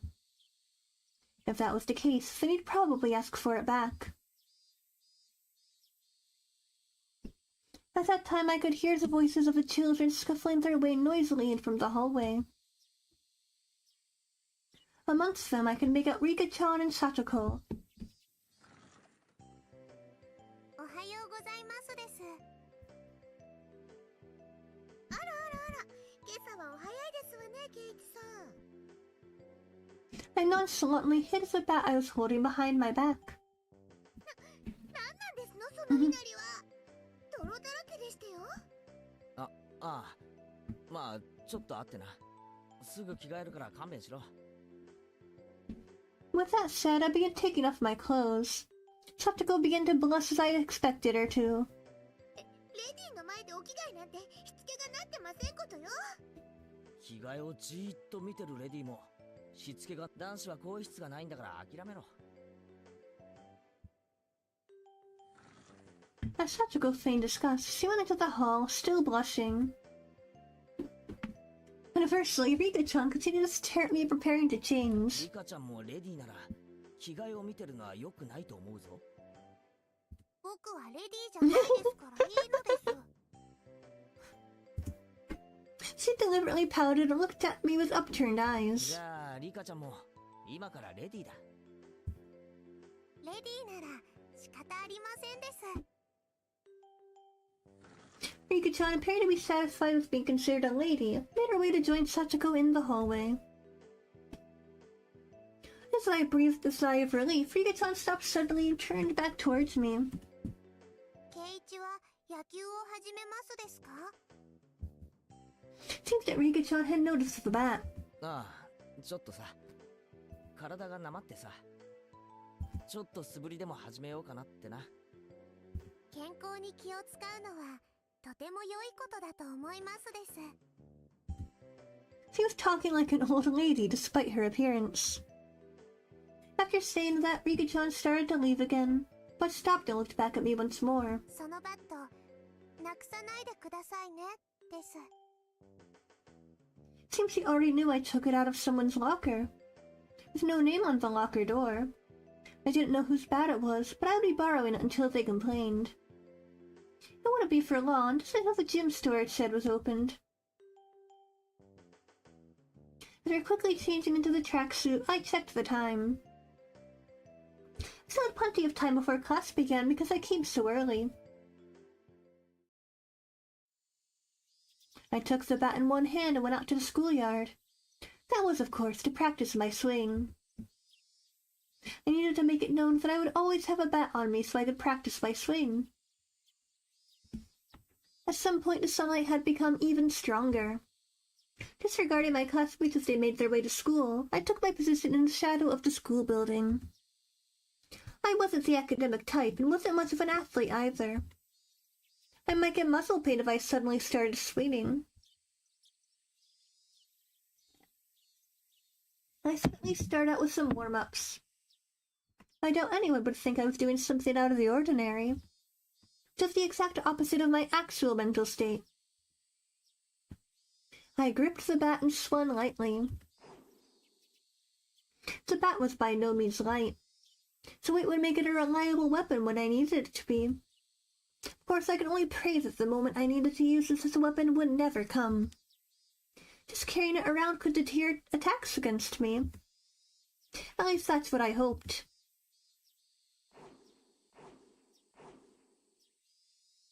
あれ？ケイちゃん？まだ何やってんの？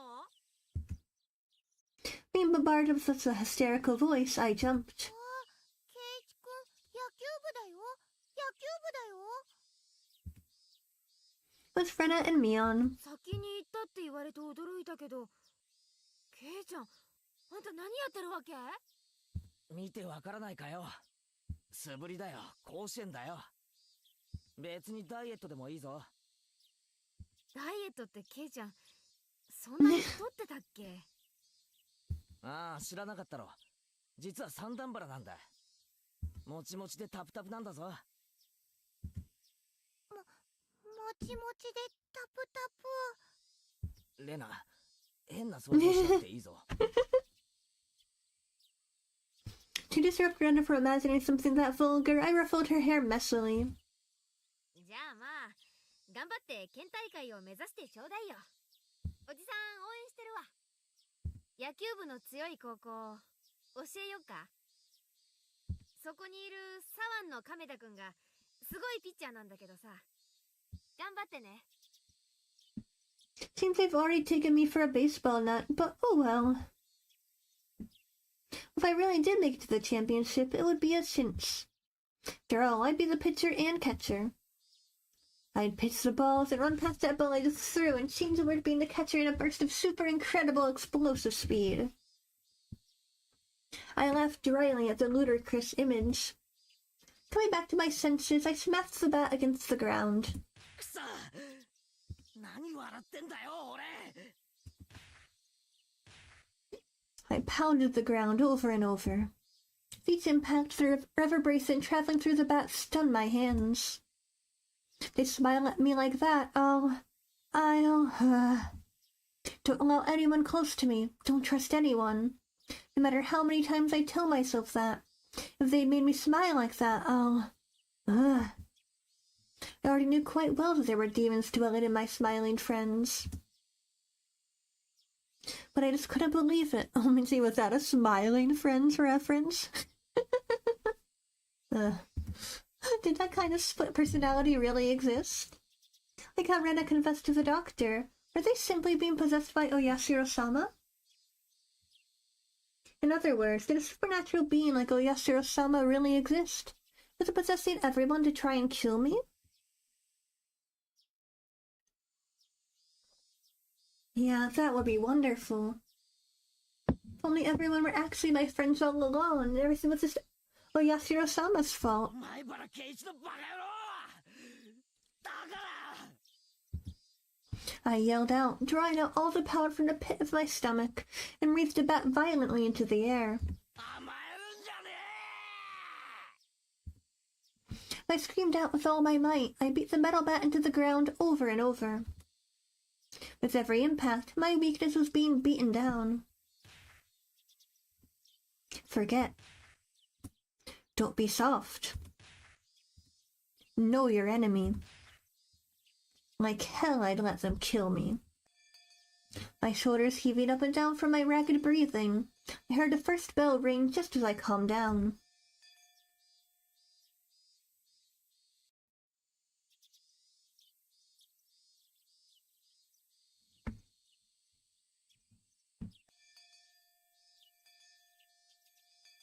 I gasped with a sudden realization. It was the final bell. To feel all attention drained from me, I let out a deep breath. My mind was in a muddled state for much of the entire day. I didn't feel like I was awake, but I didn't feel like I was asleep either. I couldn't say it felt especially comfortable, but I felt a kind of relief that the sanctity of the school part of my daily life had yet to be violated. How long would I have to keep on living like this? I'd only grit my teeth and bear with it as this living hell slowly gnawed away at me. ケイチくん、やろうやろう。部活の時間なんだよ。だよ。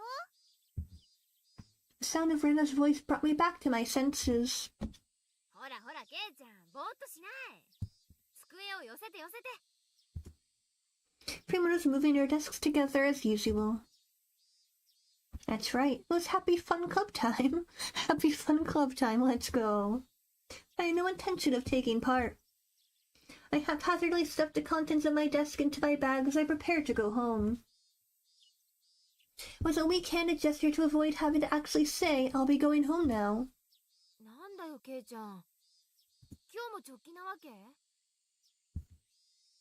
Mion sounded quite disappointed. 気分が乗らないんだ。しばらくほっといてくんないかな。 The tone of the words that spilled from my mouth masked Mion's disapproving glare. It's like all of the air in the room had dried out. Septical looked like she was about to say something, but perhaps dissuaded by the mood, she swallowed her words and stayed silent. Nobody said a thing. I took that to mean I could leave if I wanted. But the collective gaze of the four of them, like the tiny pins used to mount an insect in a display, held me in place. Rena was the one who cut through the heavy mood. ケイチくん、やっぱり女の子と一緒に遊ぶのなんか嫌だった No, かな。 Rena, it's not like that. He said in such a melancholic tone that it sent a wave of pain racing through my heart. If this pain was going to kill me, I wanted it to be the softest part of me that could still feel pain. I tore at my chest, finally tearing out the pins that held me in place. I'd only be hurting myself by saying anything more, so I swallowed my words. Putting things off there, I turned away and exited the classroom. They didn't speak a word to me as I left.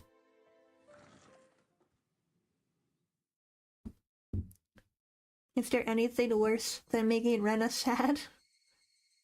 I want to go back to the happy times where we could play silly games and have silly moments, and no one was trying to kill anyone. It's a long, dull trip back home, but I didn't lose focus. I firmly squeezed the grip of the bat, which was already soggy from sweat. Realizing that, I wiped it down with my sleeve. If something were to happen, I wouldn't want it to be slippery. Since this morning, I've become especially sensitive to the presence of cars. Even while walking, my ears pricked up and sought out the threatening sounds and presences that could be closing in. And that was why I could hear it. Without a doubt, there were footsteps. Those footsteps had matched up perfectly with mine for a while now. From what I could sense, it was just one person. But I had no intention of being careless. Did they intend to follow me like that car this morning until we were at a good location to assault me? Then it wasn't a good idea to keep walking like this. I stopped walking and looked back. The wooded path crowded with trees or spotted with silence as if there was nobody there to begin with. But I wouldn't be fooled. I was certain footsteps were following me. And just as I stopped, the footsteps stopped as well. Meaning the person following me wanted to keep their distance. That was, without question, proof that I was their target. I held my breath, waiting for that presence to panic and start moving again. The trees rustled with the sound of the wind. The higurashi also joined their dissonant chorus, trying to throw my focus into disarray. Had 5 minutes passed, or had I been like this for a whole 30 minutes? It was so hard to breathe that I might have suffocated. It seemed I would be the first one to panic. Without a doubt, he was lurking in the shade of that tree with bated breath. Then I'd make the first move. I fixed my grip on the bat. I raised it up to my shoulder to be ready to spin it at any time. With all my might, I screamed at whoever was hiding in the shade of the trees. The presence in the shade didn't budge. But the moment I found them, they had no intention of revealing themselves.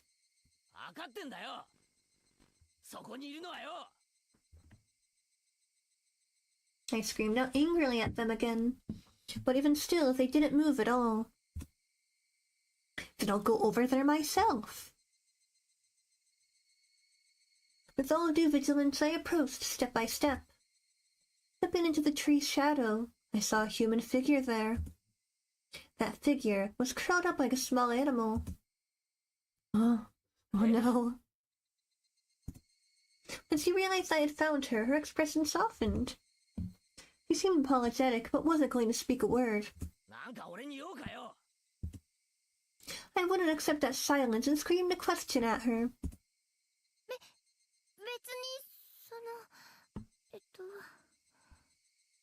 Rena was in a panic with tears swelling up in her eyes.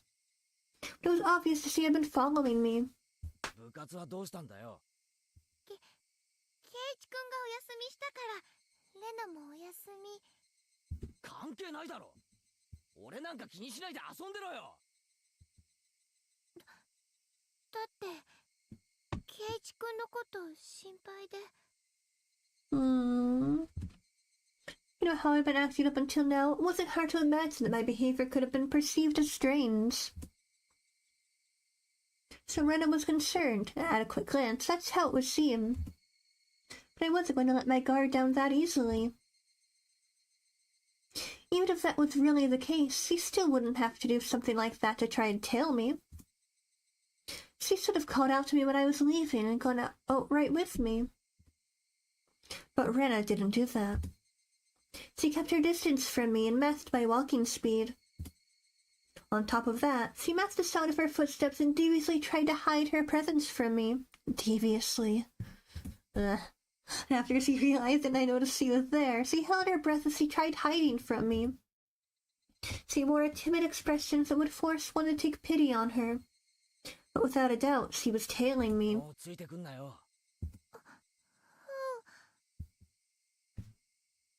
Still glaring at Rena, I continued walking onwards. After I walked for a bit, she ignored my command and began walking again, so I yelled at her once more.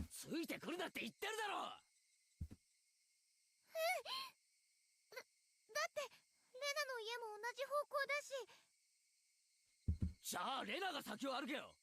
レナが見えなくなったら俺も歩く。I moved out of the way and waved my bat violently to urge her forward. レナはケイイチ君と一緒に帰りたい。 This scene makes me so sad. Making a pitiful expression, she meekly squeaked out the words in a voice that she knew would cut into my heart. That agitated me to no end. I knew it was a lie. They wanted to go home together, then you should have called out to me. Now you're just blurting out random lies.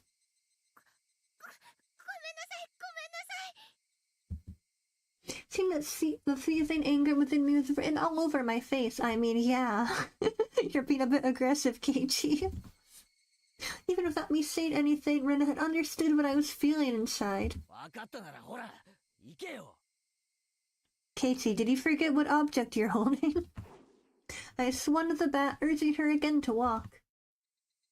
Rena looked back and forth between me and the bat and started walking hesitantly, then stopped again. 行くからそのバットやめてよ。怖いの。 Rena guarded herself while pointing at me holding the bat. She may have realized that I wasn't planning on using this bat for baseball. I lowered the bat, but still guardedly opened the way for her. 行けよ。これなら文句ないだろ。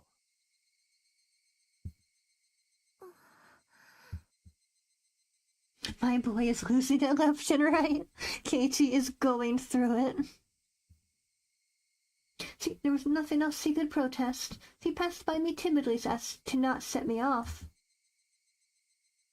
As I watched her pass by, she stopped completely after having barely moved at all. おい、立ち止まるなよ。 Then a powerful gust blew past us, barraging my face with dust. The dust got into my eyes and clouded my vision. While rubbing my eyes with my left hand, I swung blindly with the bat in my right, protecting the small opening I had presented. But Rena didn't even try to attack during that opening. Attack me? No, she hadn't budged an inch. I could tell from the sound of her fluttering skirt in the wind. As her skirt settled, so did the silence. At that moment, the voice inside of me immediately warned me of impending danger. I was caught by surprise. The smell of the air had changed. Without me realizing it, the air around me suddenly felt like a calamity was about to befall me. It was like the air had suddenly become invisible concrete, like Rena and I were locked into space. Rena didn't move an inch. Also unable to move, I stared at her back.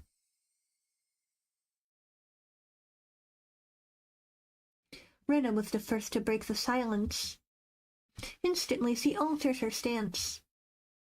I felt like I had just witnessed her shift from Rena into that other person who looks like Rena. But the voice was one I knew well, which filled me with a kind of bewildered pity. Carelessly, I felt relief upon hearing that pitiful voice.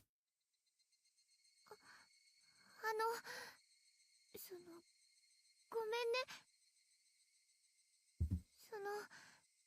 聞いてもいい？ Too shy to even turn around, Rena squeezed her voice out desperately, as she trembled. なんだよ。あのね、どうしてバットなんか持ってるのかな The question Rena asked was by no means unexpected. 俺が何を持ってたっていいだろ。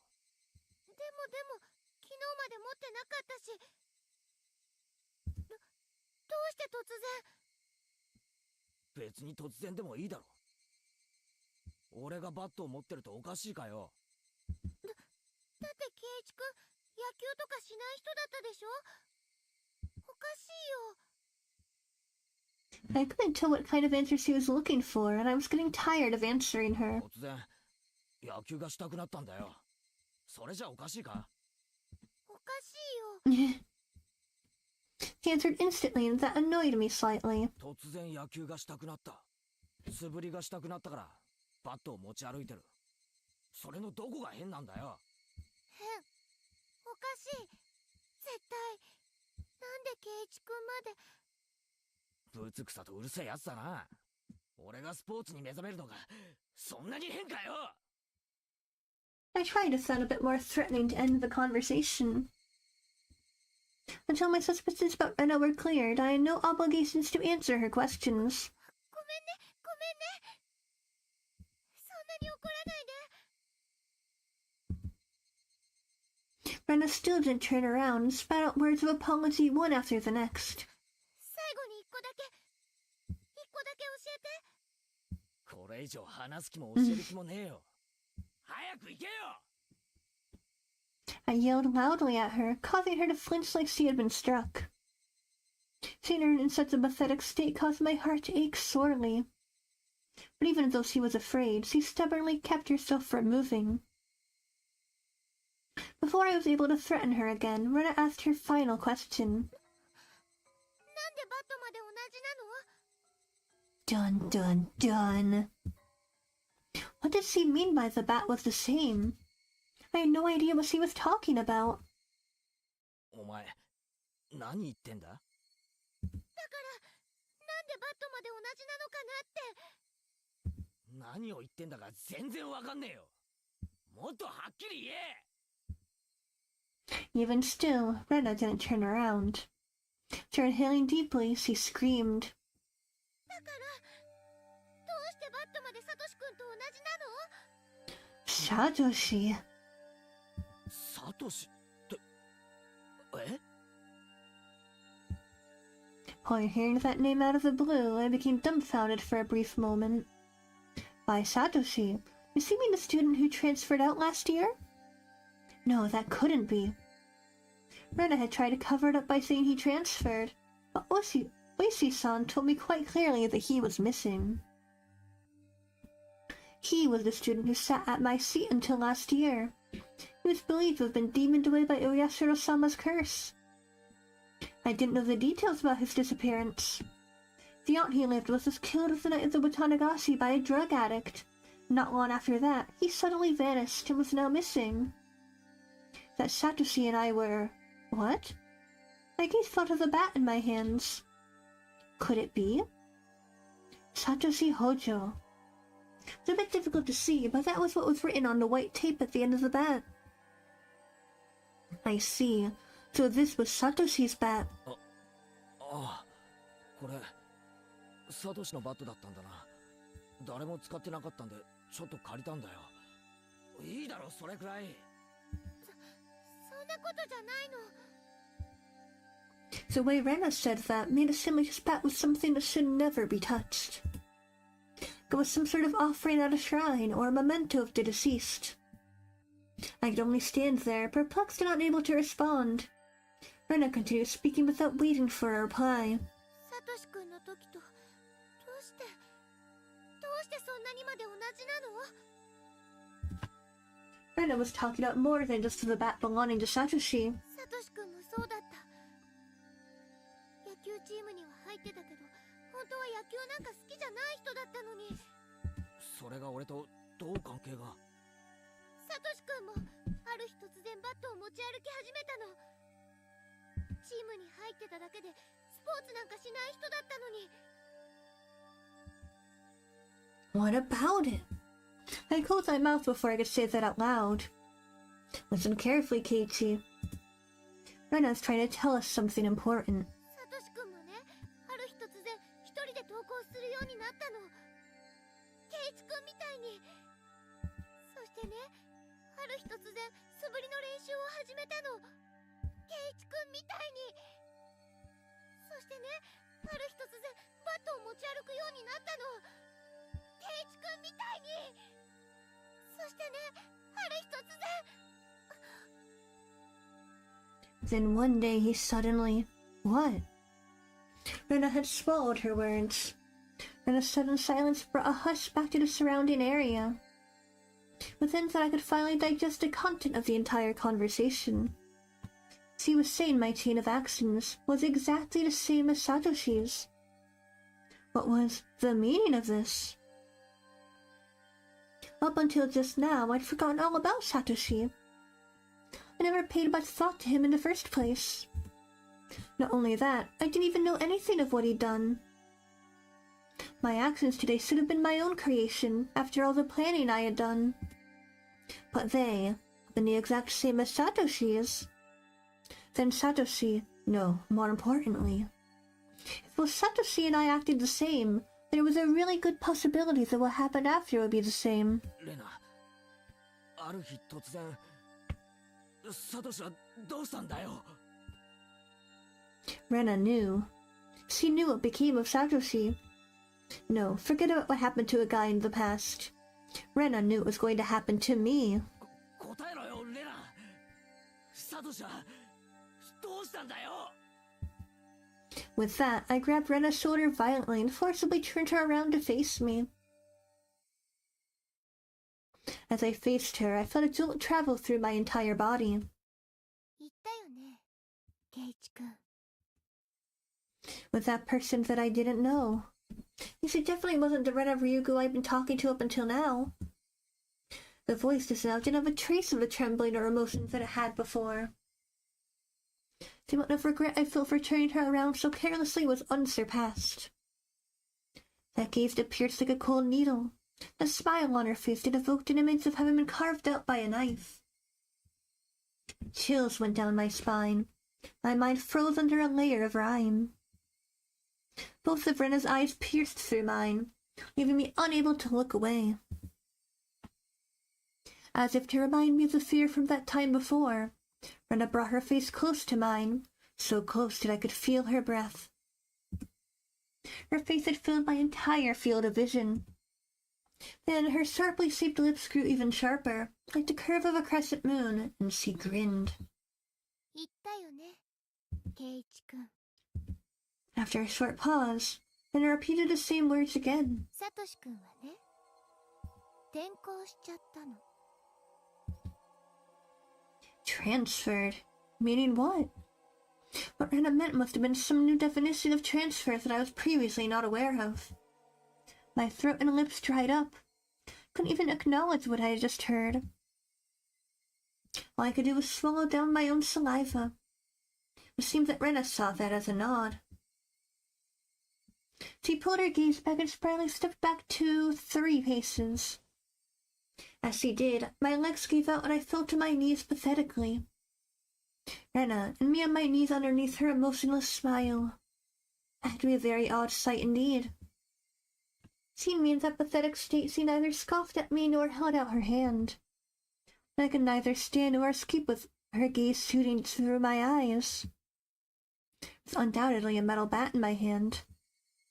But right now it was useless to me. It was like a fly caught in her web. Heavy sweat beaded all over my body. I could feel it dripping from my skin. しないよね、ケイチ君は。 Rena finally released me from that cage of time after what felt like an eternity. But her question was missing something important and was incredibly vague. Once again I swallowed hard, urging her on. 何をだよ。 What does she not want me to do? 転校。 Done, done, done. Don't transfer. Don't do it. Satoshi and I had what? All my role-playing actions throughout the day turned out to have been nothing more than a reenactment of what Satoshi had done. Satoshi, had he really been in the same situation as I was now? The friends he had gotten along with had changed suddenly, and for no reason, at least none that I had noticed, planned to kill him. Then, fearing for his life as I am, he got a bat to protect himself and carried it around every day to practice his swing. And then one day, suddenly, he transferred. My blood went cold, causing a prickling sensation to course through my veins. Starting near my heart, it radiated outwards from the top of my head to the soles of my feet, chilling every part of me without recourse. Hi, welcome to the stream, welcome. What does she mean by transfer? What does she mean by transfer? Was Satoshi still at whatever he transferred to? Was he the only one who would be able to understand me? Would he be able to tell me why it all ended up like this? More importantly, where did he transfer to? What did she mean by transfer? What did she mean by transfer? Before I knew it, I was at my front door. The frigid knob was hard to turn.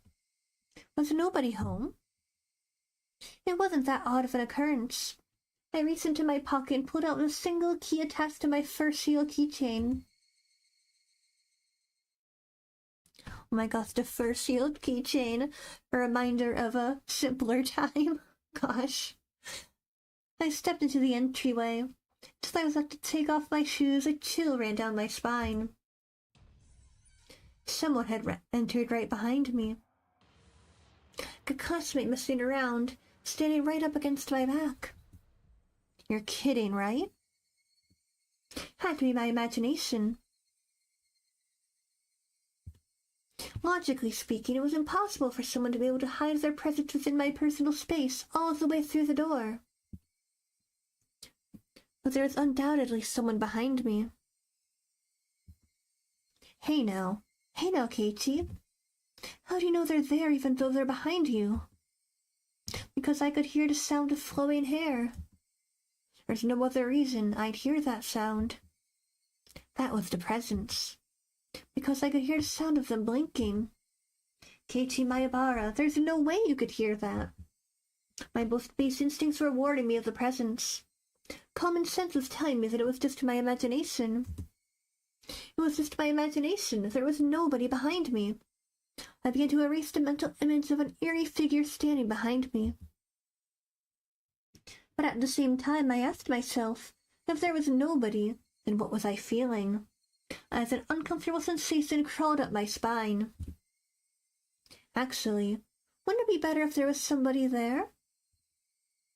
There's nobody there when he turned around. Would you be able to accept that?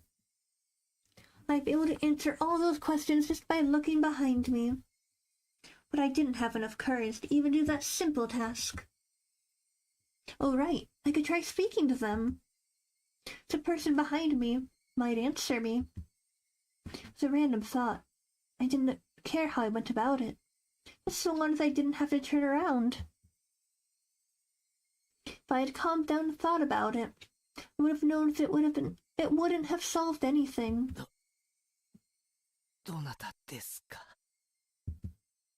I spoke in such a hoarse, broken voice that I couldn't believe it was my own. I could almost feel them contemplating their response. I felt it. There was no way I should be able to do that. Calm down, Keiichi.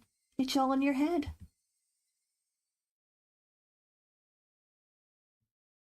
That time I was certain I heard it. As if hesitantly trying to answer my inquiry, I was certain I could hear the sound of someone inhaling. I heard it. I heard it. I heard it clearly. It was a girl. A young girl. I didn't know who, but a tiny speck of courage in me, however reckless it was, inspired a primal yet fitting solution to this current predicament, a scream. All the force in my body released from my lungs and through my throat, seizing all thought processes in my head. Suppressing all my thoughts and emotions, I began to collapse like a house of cards, while managing to twist my body and look back as I did so. It's definitely there. Right there. Somebody was there. Till the moment I turned around, till I brought the area behind me into my field of vision, they were definitely there. Falling face up, my eyes traced the remnants of the presence suspended in the empty space. It couldn't be. They were invisible. Felt like they weren't there, but they were actually still standing there. As I screamed, all the emotions I was holding back burst free in a violent wave. However, I was decidedly calm as my emotional dam collapsed. The turbulent wave of pent-up emotions was skillfully diverted into a torrent of aggression. That emotion was definitely required to extricate myself from the bizarre situation happening right in front of me. In my state of heightened lucidity, I entrusted my body to the fury. The metal bat held firm in my right hand as if drawn there by a magnet. A mid-level sweep would be the hardest attack to dodge. I remember reading something like that from a book about swordsmanship or something.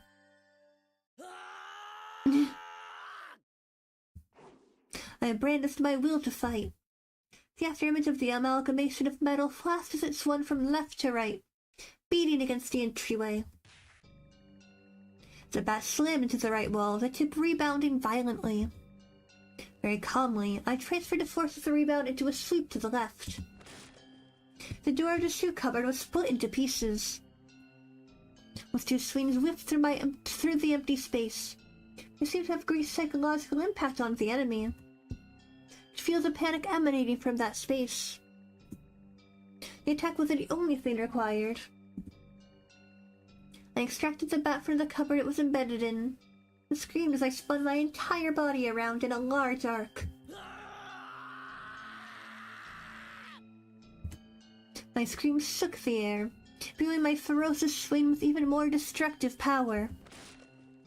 Without mercy or restraint, my violent strike, with certainly fatal force behind it, shattered the top of the cupboard. None of my attacks struck the enemy. My ferocity has certainly seemed to impact them. Breathing heavily, my entire body soaked in sweat, the invisible enemy, there but not there, dispersed. When I was certain that the enemy had retreated, I unlocked the front door and latched up the chain. No way, had it only feigned retreat and was now inside my house? Once again, I channeled my aggression and searched the house for the presence. But it was gone. I had succeeded in fending it off. At that moment, the tension drained from my body and I let out a deep sigh of relief.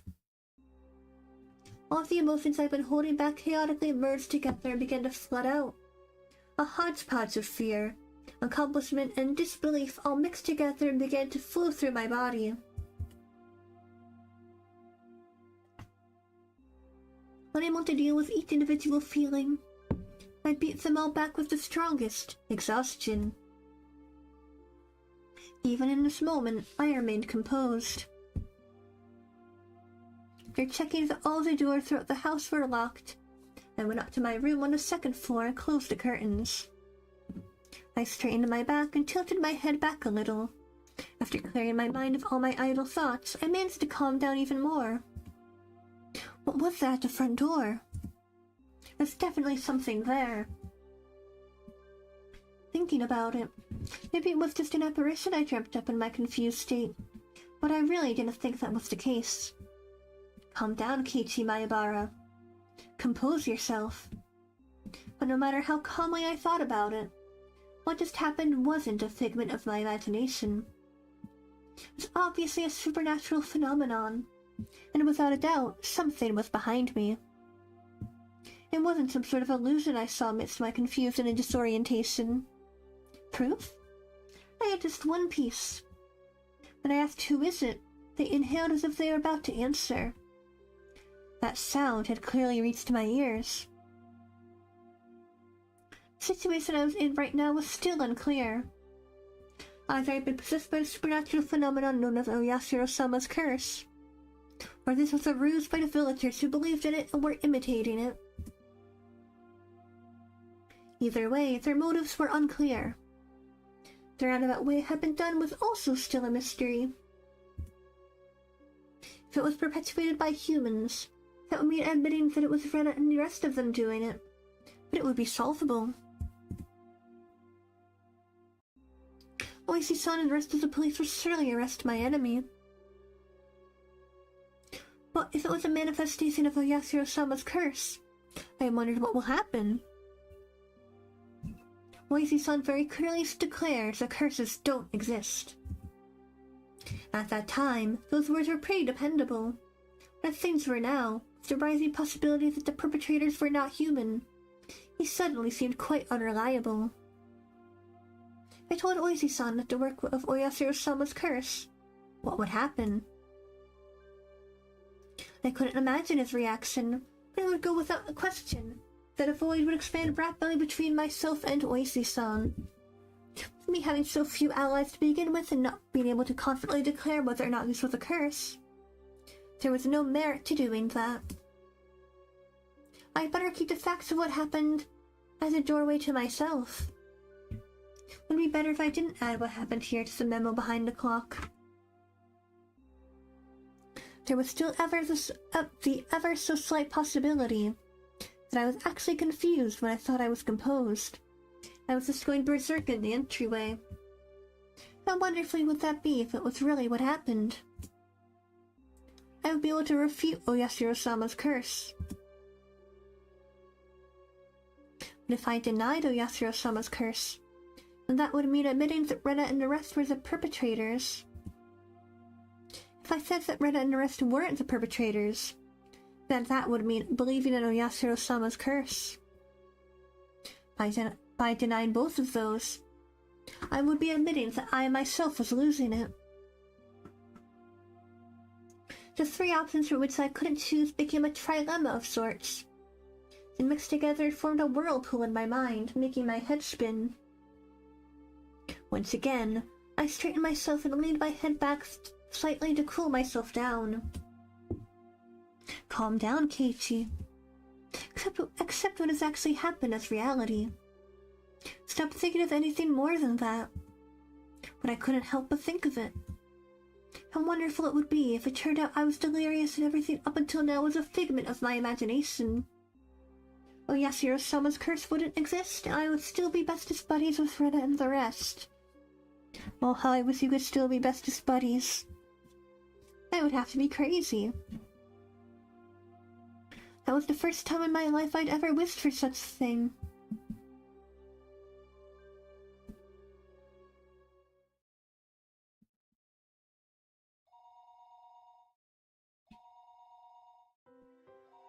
The phone rang noisily downstairs. Generally there were no calls for me, so I never really answered the phone much. But since my parents weren't here, I had no choice. I squirmed off the bed and went downstairs. Alright, my voice is actually getting kind of tired, so I think I might actually, quick save here. See if I can save. Yep, I'm gonna save here. Yeah. Normally I would wait until the end of a scene to save, but I have a feeling this next scene, if I'm remembering correctly what part I'm at, then there's gonna be another longer scene, and I don't want to kill my voice. So I think we're gonna end here for today.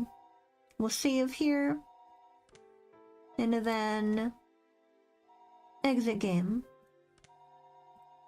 So we'll come back here next week to continue this scene, which I think, like I said, if I remember correctly, it's a longer scene, so I don't want to kill my voice.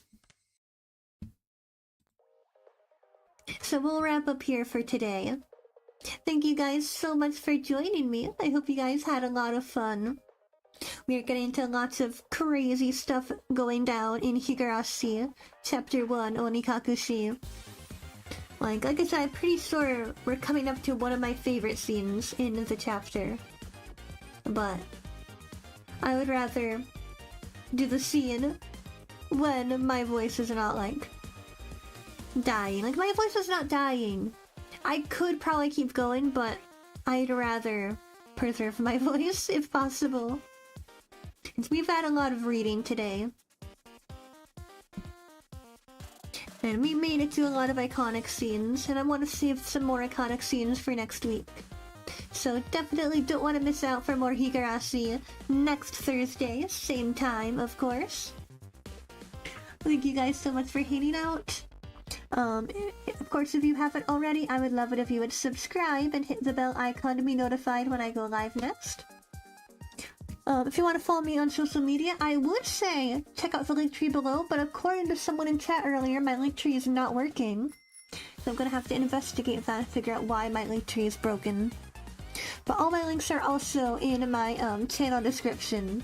So if you want to follow me on social media, I'm on Blue Sky, I'm on Instagram. I also have a Discord server, which I guess you can't access my Discord server right now because of my link tree. Give me a second, I can probably pull up my Discord link in chat. If you give me 1 second. I'll put an invite link, since my regular invite link is apparently not working. Where is? Invite people.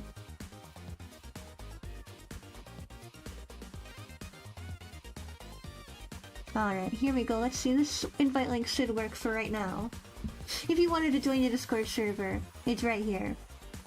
But yeah, besides that, I will see you guys again very, very soon with my next stream. Don't know what game I'm gonna play next. I might do Collective Unconscious. We might do a Collective Unconscious stream on Saturday at 8 PM JST. We'll see. But I'll officially announce that probably tomorrow. So stay tuned. We'll probably be doing Collective Unconscious on Saturday. But yeah, hope you guys have a lovely rest of your day or night wherever you are, and I'll see you guys again very, very soon. Bye bye. Bye bye.